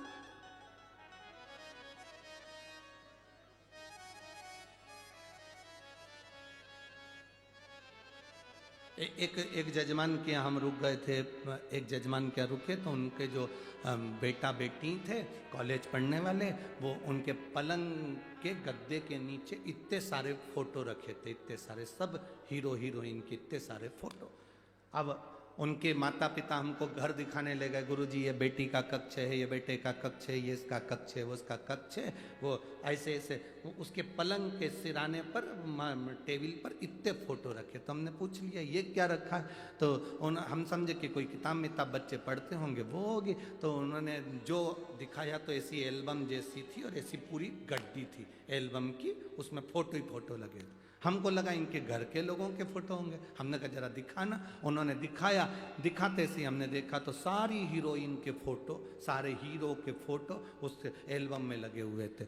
हमने बेटी को पूछा कि बेटा तुमने ये फोटो अपने पास में क्यों रख रखे हैं? गुरुजी सुबह उठती हूँ ना तो सबसे पहले मैं आँख खोलकर एक एक का चेहरा देखकर जानना चाहती हूँ कि मेरे लिए कौन गुड है, मेरे लिए कौन लकी है, फिर मैं उसका चेहरा रोज देखूंगी। मैंने कहा इतने सारे फोटो में से अभी तक कितने देख लिए, सबको एक बार देखकर देख लिया पर कोई लकी नहीं मिला। हमने कहा एक काम करो, अपने मम्मी पापा का फोटो अपनी एल्बम में लगाओ, सुबह उठकर देखना वो लकी कहलाए। अपने माता पिता से ज्यादा लकी संसार में कोई नहीं हो सकता। जिसने जन्म दिया उसका चेहरा तुम्हारी निगाहों में होना चाहिए। जब तुम सुबह उठो तो अपने माता पिता के चेहरे की स्माइल देखकर उठो तो तुम्हारा दिन भी अच्छा निकल कर जाता है। उससे ज्यादा लकी क्या हो सकता है? माता पिता का चेहरा नहीं देख सकते तो देवाधिदेव महादेव का देखिए, माता पार्वती जी का देखिए, भगवान शिव का देखिए, वो लकी रहेगा। जिनके कपड़ों के ठिकाने नहीं, जिनके खाने पीने के ठिकाने नहीं, वो तो खुद अनलकी है, तुम्हें क्या लकी बनाएंगे? वो तुम्हें लकी बनाने चलेंगे, वो तो खुद अनलकी। उनका लक है क्या? अपने वस्त्रों को, अपने पहनावे को जनमानस तक श्रेष्ठ पहनावा नहीं दे पा रहे हैं, श्रेष्ठ ज्ञान नहीं दे पा रहे। वो खुद ही दूसरे को ज्ञान नहीं दे पाए तो वो खुद ही तुमको क्या दे? अपने माता पिता से बढ़िया दुनिया में कोई नहीं है। हीरो हीरोइन को कितना भी देख लेना, पर वो अपनी प्रॉपर्टी का कोई हिस्सा तुमको नहीं देंगे। नासिक वालों को देते हो तो बात दूसरी है। हीरो हीरोइन को कितना भी देख लेना, वो अपनी प्रॉपर्टी का हिस्सा नहीं देंगे। वो अंगूठी नहीं देंगे, चेन नहीं देंगे, गाड़ी नहीं देंगे, बंगला नहीं देंगे, अच्छे से अच्छा पैसा कमाएंगे पर वो आपको 1 रुपया नहीं देंगे। और एक तुम्हारे माता पिता हैं जिनको तुम गाली भी दे दोगे तो भी मरने के बाद अपनी चेन सोने की तुझे देकर जाएंगे, अंगूठी तुझे देकर जाएंगे, जमीन तुझे देकर जाएंगे, बंगला तुझे देकर जाएंगे, सब कुछ तेरा है। तू चाहे लड़ ले चाहे झगड़ ले, तू अपशब्द कह ले ताने दे ले। एक बहू अपने हमसे कहे हमारे सास बड़ी बुरी है, हम हमको बहुत अपशब्द कहती है, ये बहुत बुरी है। सास कहती बहू बड़ी बुरी है, तो हमने सास से कह दिया तुम्हारी बहू बड़ी बुरी है तो जितनी जायदाद प्रॉपर्टी है, रकम मक्कम है, सब किसी अनाथालय में दे। अरे महाराज काय को दे जाओ, कैसी भी है बहू तो मेरी है, बस। तो फिर क्या सोचो? अच्छी है बुरू है, किस्मत में जो लिखा है वो कोई नहीं टाल सकता। एक लड़की थी, वो भगवान से रोज प्रार्थना करती थी, बाबा मेरी जहाँ शादी हो मेरी सास जरूर मिले, क्योंकि मेरे घर में मेरी माँ नहीं है, तो मेरी जहाँ शादी हो वहाँ सास जरूर मिले। दुनिया की पहली ऐसी लड़की थी जो भगवान से सास मांगती थी। नहीं तो आजकल की लड़की तो भगवान से प्रार्थना करती हम दो, बाकी को सबको गोदावरी में फेंक दो, बस हम दो, बाकी के जितने घर के उनको गोदावरी में फेंक दो।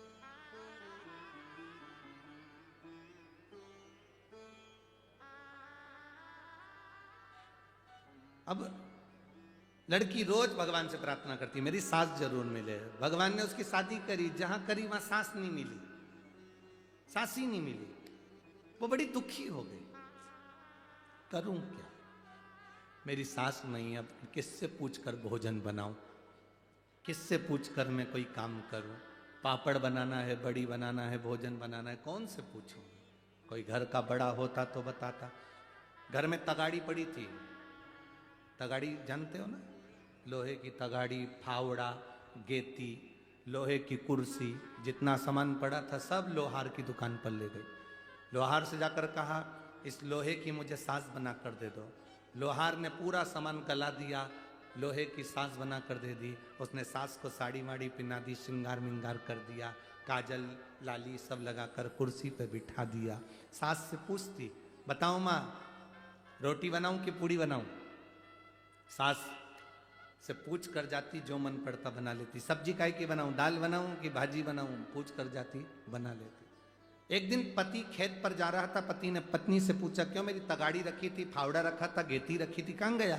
पत्नी ने तुरंत कहा, उसकी तो मैंने गलवा कर सास बनवा ली। इतने में तो पति को गुस्सा आ गया, पगली मूर्ख, अकल नहीं है? मेरा खेत का सामान, खेती का सामान, जमीन का सामान सब नाश कर दिया तूने। पति ने आधी रात को उसको धक्के मारकर घर से निकाल दिया। ऐसी पागल पत्नी मुझे नहीं चाहिए। जब सांस नहीं थी तो लोहे की बनाने की जरूरत क्या थी? और धक्के मारकर निकाल दिया।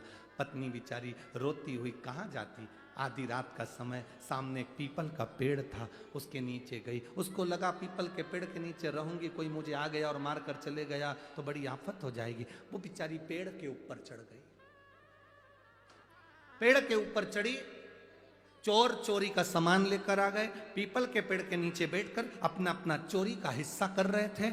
इसको गुस्सा आई, पति ने जब इसको निकाला तो इसकी जो सास थी लोहे की, उसको भी बाहर फेंक दिया था। वो सास को लेकर ऊपर चढ़ गई थी और नीचे चोर चोरी का सामान बांट रहे थे। इसको थोड़ी सी नींद का झोंका आ गया, सास नीचे।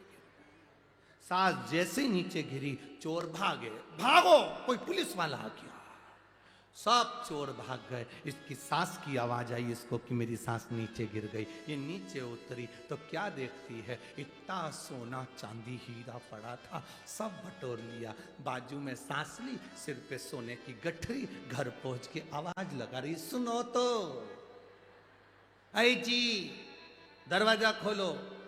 पति ने दरवाजा खोला, फिर आ गई तू? अरे देखो तो सही, मेरी सास ने मुझे कितना दिया। जो दरवाजा खोलकर देखा तो सोना चांदी हीरा पन्ना हो गया। 6 महीने में तो गाड़ी बंगला जमीन जायदाद सब हो गया। सामने जो आंटी रहती थी उनकी टेंशन बढ़ गई, इतना कैसे आ गया? उसने इसको चाय पर बुलाया। क्यों जीजी? चाय पीते पीते पूछा, कैसी हो? बढ़िया। इतना सारा तुम्हारे यहाँ माल कहाँ से आ गया? कहीं नहीं, मैंने मेरे घर में कुछ सास नहीं थी तो मैंने अपना घर का जो लोहे का सामान था, तगाड़ी फावड़ा गेती, सब गलवा के लोहे की सास बनवा ली, कुर्सी पे रखी, उससे पूछ के काम करती थी। पति ने धक्के मारकर बाहर निकाल दिया, मेरी सास को भी फेंक दिया। मैं पेड़ पे चढ़ गई रात को जब मेरी सास नीचे गिरी तो सोना ही सोना मिला। सामने वाली ने विचार करा, ऐसा करने से ऐसा होता है।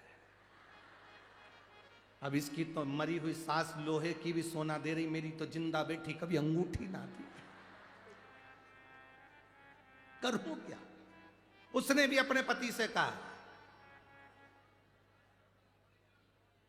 इधर आओ। पति बोला, हां।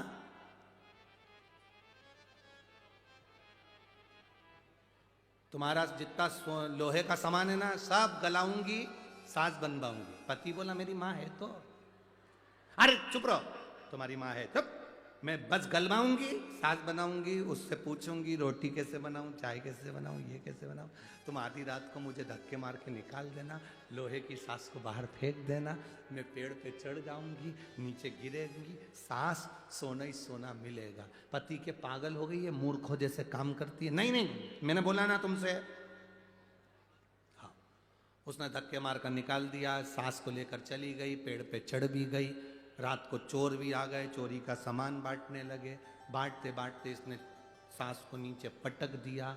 चोरों ने विचार कर लिया, अगली बार भी यही थी, पूरा माल यही ले गई, अब की बार नहीं छोड़ना है, उतारो इसको नीचे। उसको नीचे उतारा, 2-4 धरके दिए। जो गले में चेन मंगलसूत्र पहनी थी वो भी ले लिए, खूब 2-4। नीली पीली होके घर गई। पति ने पूछा, सोना चांदी मिला? हर कुछ नहीं। देखा देखी में काम बिगड़ जाता। देखा देखी में काम कभी सक्सेस हुआ क्या? बच्चे एक के पीछे एक बैठे थे, लिखने को आ गया दिल्ली की सबसे बड़ी मीनार का नाम लिखो। आगे वाले ने लिख दिया दिल्ली में कुतुब मीनार है। पीछे वाले को याद था कि दिल्ली में सबसे बड़ी मीनार कुतुब मीनार है, पर आगे वाले का देखकर उसने लिखने के चक्कर में लिख दिया दिल्ली में कुतिया बीमार है। भूल देखा देखी में काम बिगड़ता। अब देखा देखी करो ही गाय। उसने इतना बड़ा व्रत करा।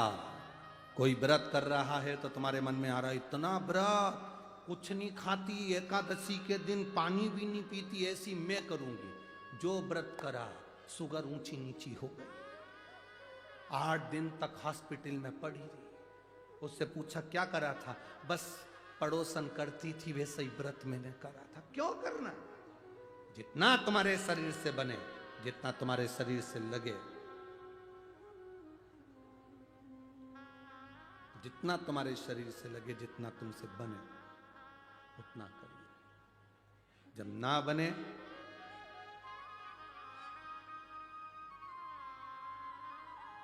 तुम्हारे शरीर से, जब ना बने मत करो। जितना शरीर से बने वो करो, नहीं तो मत करो। शिव कथा कर रहे हैं, आप जाओ उसके दरवाजे पर, जब वो दे दे तो ठीक है। आज कथा का विराम दिवस भी है। प्रार्थना करेंगे, बाबा स्वीकार जरूर करेंगे। दिल से बाबा से प्रार्थना करिए, दिल से बाबा से कहिए, बाबा उसको स्वीकार करेंगे। जहां जगह मिले वहां बैठकर भाव से बाबा से प्रार्थना करें। जो कार्यकर्ता खड़े हैं वो भी बैठकर बाबा से निवेदन करेंगे।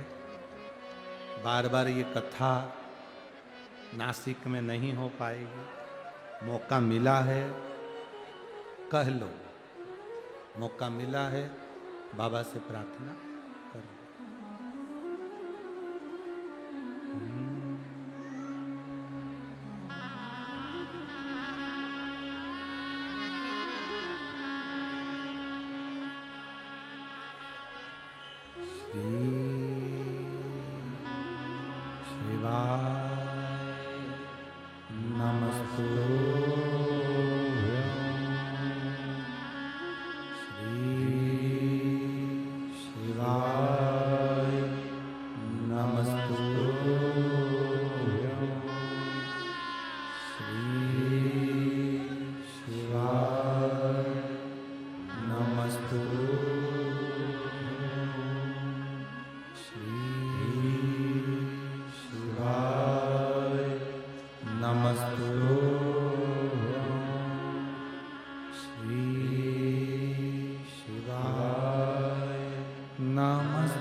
शिव कथा कहती है, भगवान शंकर का संवाद करता है।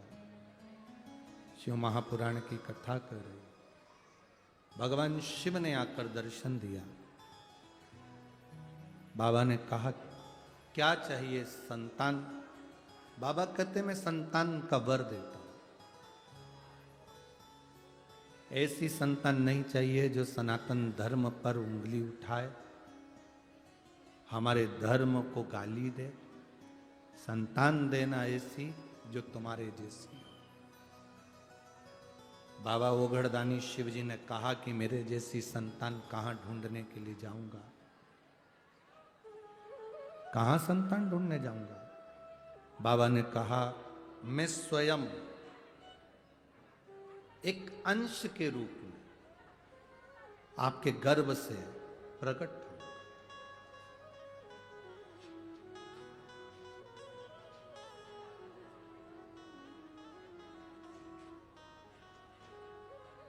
और इसलिए हम लोग जब स्तुति करते हैं तो उसमें आता है शंकर सुमन केसरी। मेरा एक अंश मैं प्रकट करूंगा, तुम्हारे गर्भ से प्रकटेगा। माता अंजना के गर्भ से श्री हनुमंत लाल जी का प्रागट्य हुआ। श्री हनुमान जी महाराज प्रकट हुए। संपूर्ण विश्व के कल्याण के लिए, संपूर्ण विश्व के उद्धार के लिए श्री हनुमान जी महाराज का प्रागट्य हुआ। हनुमान जी महाराज प्रकट हुए। ये देव दीपावली की जो कथा है ये तो आज विराम हो जाएगी। 25 तारीख को, 28 तारीख से जो ददरौआ धाम भिंड में जो कथा है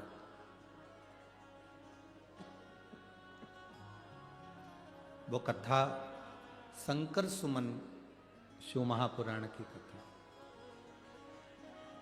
डॉक्टर हनुमान जी का जहां मंदिर है ददरौआ धाम में, 1 बजे से 4 बजे तक हम वो कथा सुनेंगे।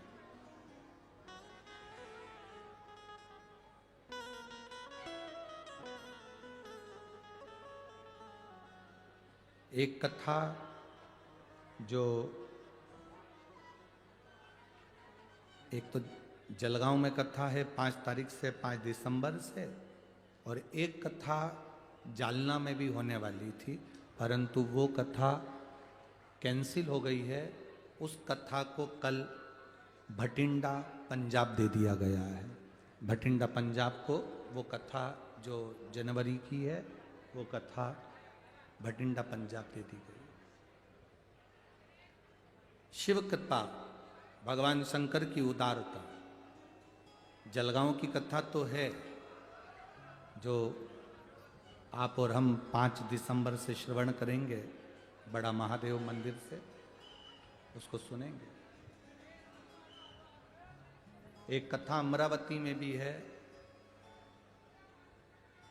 राणे वहाँ की जो सांसद महोदय हैं उनकी तरफ से वो कथा रहेगी अमरावती को। वो भी दिसंबर महीना शायद 16 तारीख से वो कथा का स्मरण रहेगा। शिव कथा है, जहां मिल जाए, जैसी मिल जाए उसको ग्रहण करने का एक भाव प्रकट होना चाहिए। आपके नजदीक में 100, 150, 200, 300 किलोमीटर की दूरी पर कथा हो, जाकर एक बार कथा का तत्व ग्रहण करना चाहिए। हनुमान जी के रूप में शंकर भगवान का प्रागट्य हुआ। अब भगवान कभी अकेला तो छोड़ता नहीं। देवता देते हैं पल्ला झाड़कर और महादेव देता है छप्पर फाड़कर। इसलिए अंजना माता के गर्भ से केवल एक पुत्र ने जन्म नहीं लिया, 6 पुत्रों ने जन्म लिया। हनुमान जी के 5 भाई और थे, गतिमान, व्रतिमान, केतुमान। ऐसे 5 भाइयों का प्रमाण हमारा शास्त्र और करता। अब कहते हैं कि गुरुजी जैसे हनुमान जी महाराज शंकर जी का अवतार है, वैसे गतिमान भी क्या शिव का अवतार है? क्यों नहीं होगा? शिव का अवतार ही तो शंकर भगवान के अंजना माता के गर्भ से जितने बच्चों ने जन्म लिया वो सब शंकर का ही स्वरूप है, सब शिव का स्वरूप।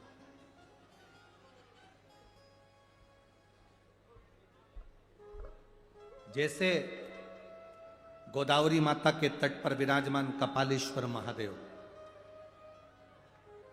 भारत की भूमि पर पूरे विश्व में केवल एक कपालेश्वर महादेव का मंदिर एक ऐसा मंदिर है जिसका स्मरण आप कर सकते हैं कि शंकर भगवान ने ब्रह्मा जी को झूठ बोलने पर अपने नख से काल भैरव प्रकट करा था। काल भैरव से कहा कि ब्रह्मा जी का सिर काट दे। काल भैरव शंकर का अवतार, उन्होंने जाकर ब्रह्मा जी का सिर काट दिया। वो ब्रह्म हत्या काल भैरव पर, शंकर पर लग गई और शिव जी महाराज गोदावरी का स्नान कर कर नंदी के कहने पर, बछड़े के कहने पर उन्होंने जो स्नान करा तो ब्रह्म हत्या त्यागी। तो ब्रह्म हत्या त्यागने पर देवाधिदेव महादेव विराजमान हुए। दुनिया के लोग कहते हैं ये कपालेश्वर महादेव हैं। शिव महापुराण की कथा कहती है काल भैरव ने जो ब्रह्म हत्या का दोष लगा था वो अपने माथे लिया था, तो स्वयं भैरव ही शिवलिंग के रूप में यहां पर विराजमान है। ये कोई साधारण सी भूमि नहीं है।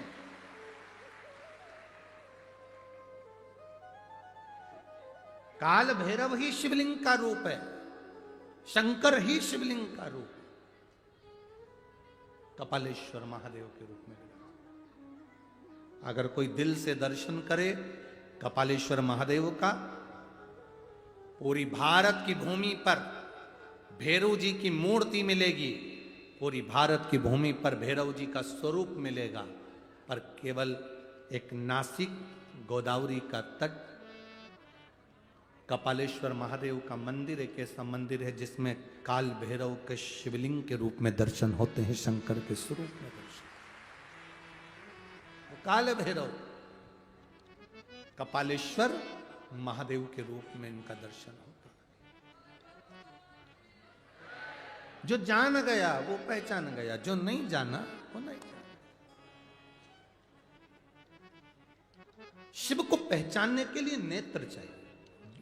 नेत्र अगर श्रेष्ठ हैं तो आप पहचान सकते। एक पत्र आया है, देखिए उस पत्र में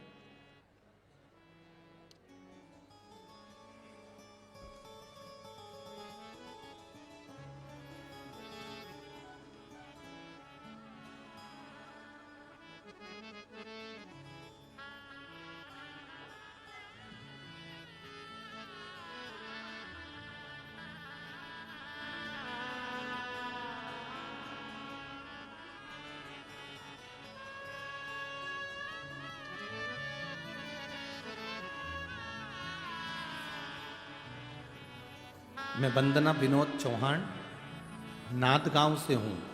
कहीं बैठी हो तो हाथ हिला सकती हैं।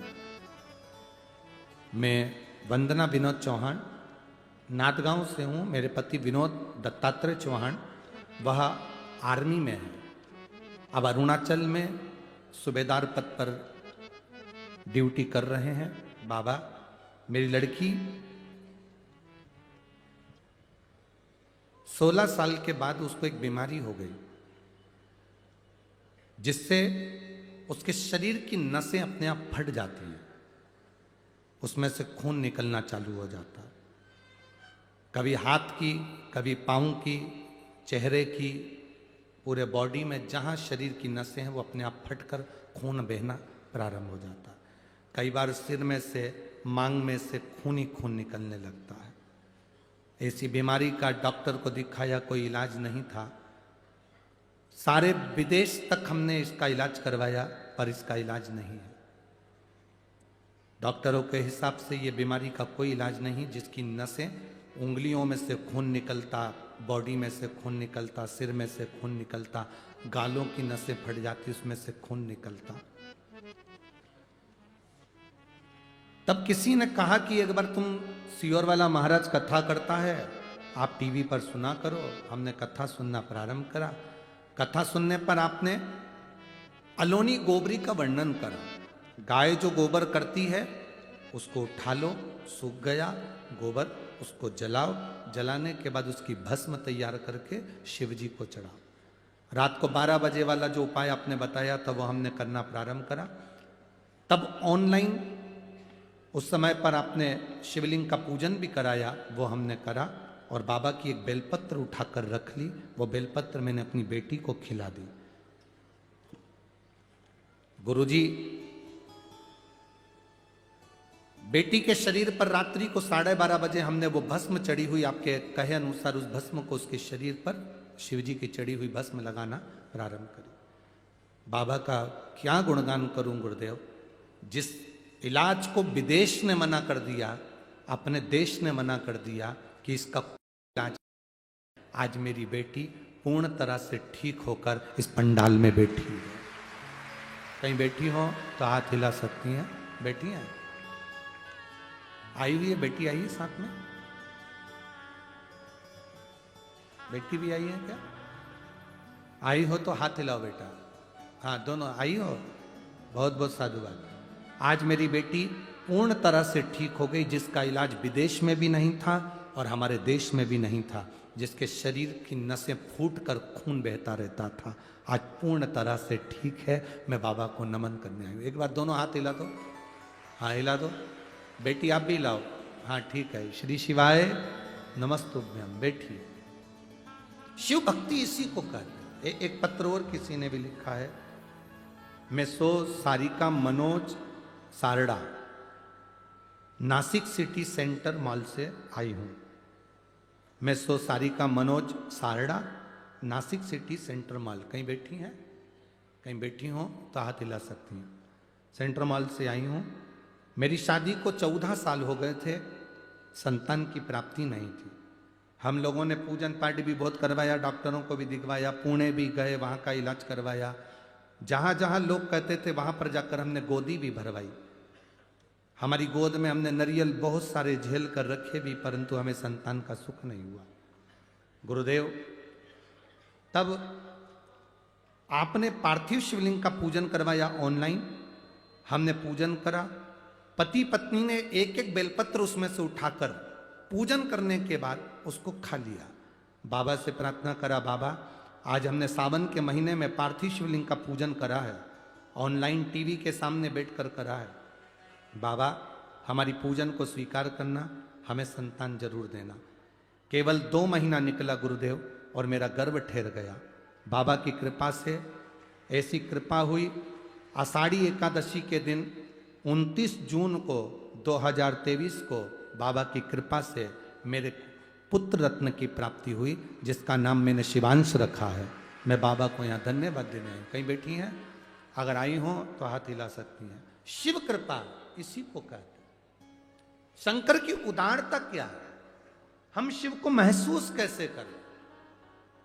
हमें कहीं नहीं जाना, ना हमें किसी की बेल चाहिए, ना हमें किसी की भभूति चाहिए, ना हमें किसी का नारियल चाहिए, ना हमें ढोंग चाहिए, ना हमें प्रपंच चाहिए, ना हमें दिखावा चाहिए, ना हम कहीं भटके। अगर हमें जाना है तो देवाधिदेव महादेव की शरणागति में एक लोटा जल चढ़ाकर बाबा को प्रार्थना कर कर भगवान शिव से विनती करना है, बाकी का किसी से नहीं करना। कौन आए? आज के जमाने में बहुत दिखावा होता है, ढोंग प्रपंच होता है, उसमें हमें नहीं पड़ सकता। कोई कहे वहां चले जाओ, वहां से ये हो जाएगा, ना ना ना। हमने कल कथा में कहा था, कुंडली देखने वाले, पत्रिका देखने वाले ढेर सारे होंगे, पर तुम्हारा कर्म देखने वाला कोई नहीं होगा। कर्म तुम्हारा केवल देवाधिदेव महादेव देख सकता है, इसके सिवा कोई नहीं देख सकता। मेरे राम जी महाराज का प्रागट्य हुआ, कौशल्या मैया की गोद में राम जी खेल रहे थे। उनका भाग्य बताने के लिए स्वयं शंकर भगवान उनका दर्शन करने के लिए गए। आप लोगों ने कथा सुनी होगी रामचरितमानस में, शंकर जी कौशल्या जी के यहाँ दशरथ जी के महल के बाहर जाते हैं। भगवान कृष्ण का प्रागट्य हुआ, भगवान शंकर दर्शन करने के लिए, उनका भाग्य बताने के लिए स्वयं मेरे भगवान शंकर ब्रज की रज में चले जाते हैं। आप लोगों ने उसका भी संवाद अभी जब कोसी मथुरा में कथा हुई तब आप लोगों ने श्रवण करा। वो एक लाइन हम लोग कहते हैं ना, नगर में जोगी आया, देश कोई समझना, सबसे बड़ा है तेरा नाम, भोलेनाथ भोलेनाथ भोलेनाथ। भगवान के दरवाजे पर, यशोदा जी के दरवाजे पर, नंद बाबा के दरवाजे पर शंकर उनका भाग्य बताने जा रहे हैं। ज्योतिषी कर लो, आनंद है, पत्रिका देखने वाले ढेर मिलेंगे, कुंडली देखने वाले ढेर मिलेंगे, पर कर्म देखने वाला कोई नहीं। तुम्हारे कर्म का भोग तुमको भी भोगना है, हमारे कर्म का भोग हमको भी भोगना है। बड़े से बड़ा कोई संत, महात्मा, जोगी, सन्यासी, तपस्वी, साधक होगा, उसको भी भोगना। रामकृष्ण परमहंस जी तो देवी जी के उपासक थे, स्वामी विवेकानंद जी के गुरु थे, उनके भी कैंसर हो गया था। स्वामी विवेकानंद जी ने रामकृष्ण परमहंस जी से कहा, आप माता रानी के भक्त हो, कहो ना माता रानी से आपका दुख काट दे, कैंसर जैसी बीमारी आपको हो गई, रोग मिटा दे। स्वामी विवेकानंद रामकृष्ण परमहंस जी से कह रहे, देवी जी तुम्हारे सामने बात करती है, मां महाकाली तुम्हारे सामने प्रकट हो जाती है, दुर्गा तुम्हारे सामने आ जाती है। स्वामी विवेकानंद जी कह रहे रामकृष्ण परमहंस जी से, आप मां से कहो ना आपका दुख काटे। रामकृष्ण परमहंस जी से बार बार स्वामी विवेकानंद जी ने कहा, आज आपको माता को कमरे में जब आप मिले तो मां से कहिएगा। रामकृष्ण परमहंस जी एक कमरे में गए और माता को याद करा। माँ आई और आते से बोली, क्या बात है बाबू, क्या हुआ? ए बाबू, हुआ क्या? रामकृष्ण परमहंस जी ने कहा, माँ, स्वामी विवेकानंद कह रहा है कि मेरे शरीर में जो रोग है वो आप काट दीजिए। माँ शारदा ने कहा, रामकृष्ण ला, मैं तेरा ये रोग मिटा देती हूं। रामकृष्ण कहते हैं, नहीं माँ, आज अगर तू रोग मिटा देगी ना मां, अगला जन्म मुझे लेना पड़ेगा, जो मैंने पूर्व में करा है उसको मुझे भोगना पड़ेगा, इसलिए अब रोग मिला है इसको भोग लेने दे। अंत में बस इतना याद रखना मां, जब मेरे प्राण छूटे मैं तुझ में समा जाऊं और कुछ भी नहीं चाहिए, कुछ नहीं। राष्ट्र के 4 संत हैं जिनकी समाधि नहीं है, राष्ट्र के 4 संत हैं जिनकी बॉडी का पता नहीं पड़ा कि मरने के बाद उनका शरीर कहां गया। राष्ट्र के 4 संत हैं जिनका अंतिम संस्कार नहीं हुआ। राष्ट्र के 4 संत हैं जिनकी बॉडी मरने के बाद नहीं मिली, पता नहीं पड़ा कहां गई।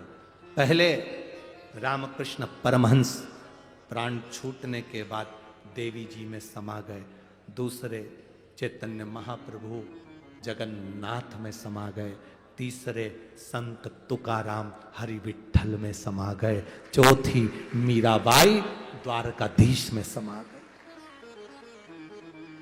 ये राष्ट्र के 4 संत हैं जिनकी समाधि नहीं, जिनकी बॉडी नहीं मिली, जिनका अंतिम संस्कार नहीं हुआ, सीधे भगवान में समाये हैं।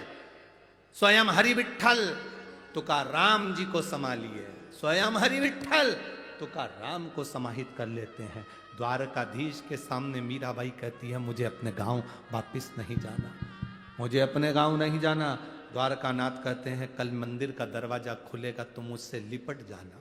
मीराबाई जैसी द्वारकाधीश से लिपटी, द्वारकाधीश की मूर्ति का नीचे का हाथ चटक गया, मीराबाई उसमें समा गई। आज भी द्वारकाधीश की मूर्ति नीचे से हाथ में से मीरा समाई। स्वयं जगन्नाथ में चैतन्य महाप्रभु जी समाये हैं। रामकृष्ण परमहंस जी मां जगत जननी में समाये हैं। राष्ट्र के 4 संत ऐसे हैं जिनकी बॉडी नहीं, जिनका अंतिम संस्कार नहीं, जिनका कोई समाधि नहीं, समा गए वो भगवान। उसको महसूस करो। एक पत्र आया है, किसी बहन ने लिखा है, मेरा नाम नीलम नीलेश बायस, मैं रहने वाली दहेगांव बंगला छत्रपति संभाजी नगर महाराष्ट्र से हूं। कहीं बैठी हो तो हाथ हिला सकते हैं। उन्होंने पत्र में लिखा, सबसे पहले मैं दादा भाऊ भूसे जी को प्रणाम करती हूं, फिर मैं आविष्कार को धन्यवाद देती हूं। ऐसी बेटा, ऐसी औलाद भगवान सबको दे, आविष्कार जैसी, जो इतनी सुंदर शिव महापुराण की कथा हमारे नासिक में करा दिए हैं और हमको सुनने का मौका दिए। मैं आविष्कार जी भूसे जी को धन्यवाद देती हूँ, जिन्होंने अपना कथा को लेकर यहाँ तक पहुँचे। इस कथा में जितने सहयोगी बने उनको धन्यवाद। मैं गुरुजी अपने मन की बात एक बार कहना चाहती हूँ।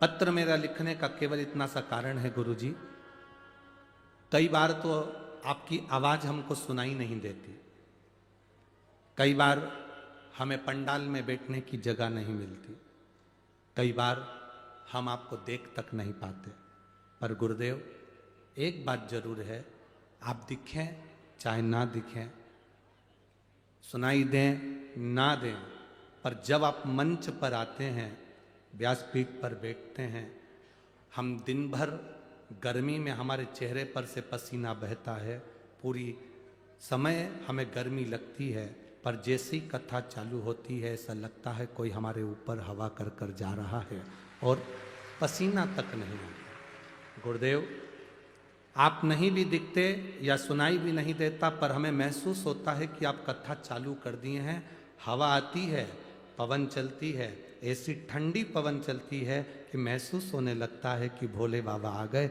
और कथा प्रारंभ हो गई। शिव तत्व को जाना, शिव ओघड़ी है, शंकर ओघड़ी है।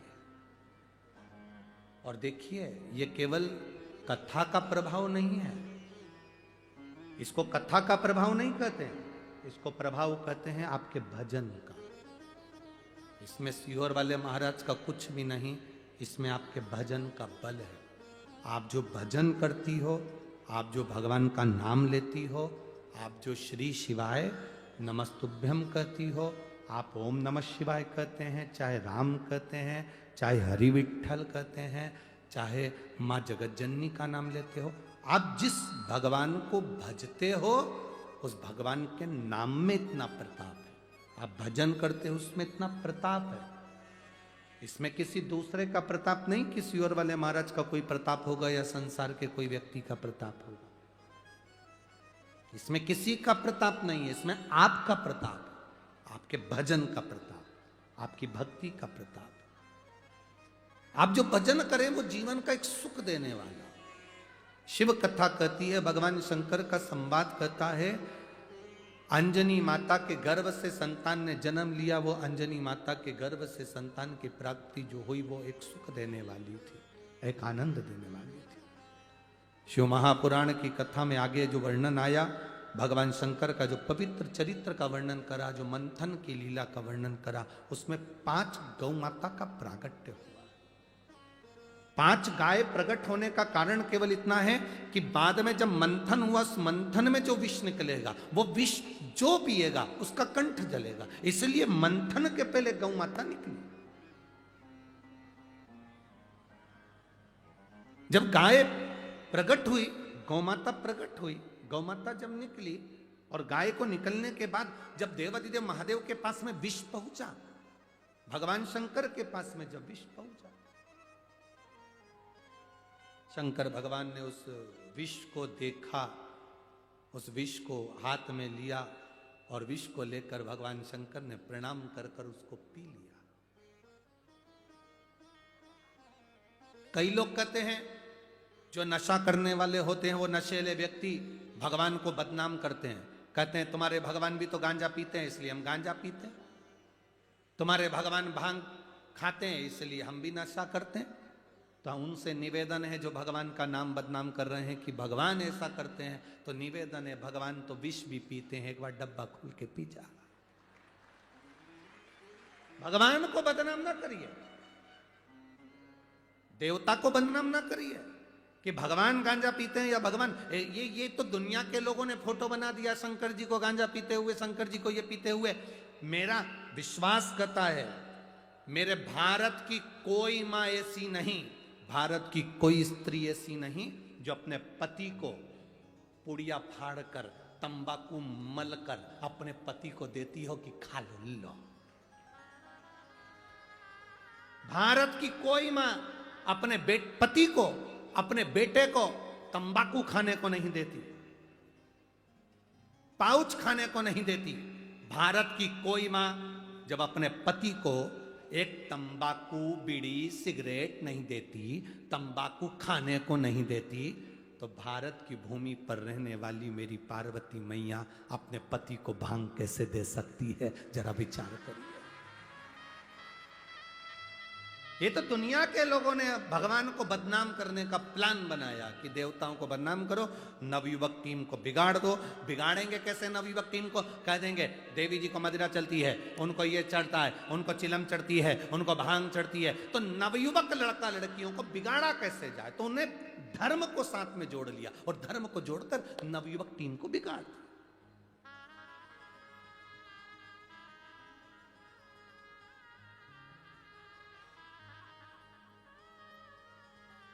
भगवान को ये नशा प्रिय नहीं है, भगवान को नशे से कोई मतलब नहीं। हमारा तो निवेदन है आप सबसे, कोई नशा आप करते हो उसको छोड़ चलो। एक नशा अपनी जिंदगी में ऐसा कर लो शिव महापुराण का कि मैं जब भी शिव पुराण की कथा सुनने के लिए पंडाल में जाऊंगा, मेरे बाबा मुझे इतना झोली भर कर ऐसी कृपा कर देना कि मेरे को ऐसा धन देना कि मैं पानी के पाउच खरीदूं, पानी की बोतल खरीदूं, बिस्कुट का पैकेट खरीदूं, भोजन लाऊं और इन सब का पेट भर कर जाऊं, ऐसा धन देना। नशा करूंगा तो ये नशा है मेरा, जनमानस की सेवा करना, भूखे को भोजन कराना, प्यासे को पानी पिलाना। हम गलत जगह पर अपने धन को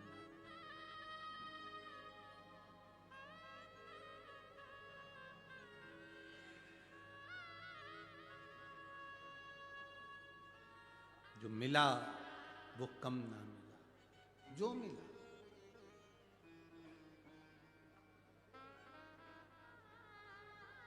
जब अपने स्मरण में आए हम शिव भक्ति को रमाए, हम शिव भक्ति को रमाए। जन्म से लेकर मृत्यु तक का भेद शंकर बता देते हैं। राम जी के प्राण छूटने का समय आया तो दुर्वासा ऋषि ने जाकर बता दिया। भगवान कृष्ण के जीवन में अंत समय आया तो दुर्वासा ऋषि ने जाकर बता दिया। शिव का एक स्वरूप, शंकर का एक प्रतिबिंब है। श्री हनुमंत लाल दुर्वासा बाबा ये शिव का एक स्वरूप है,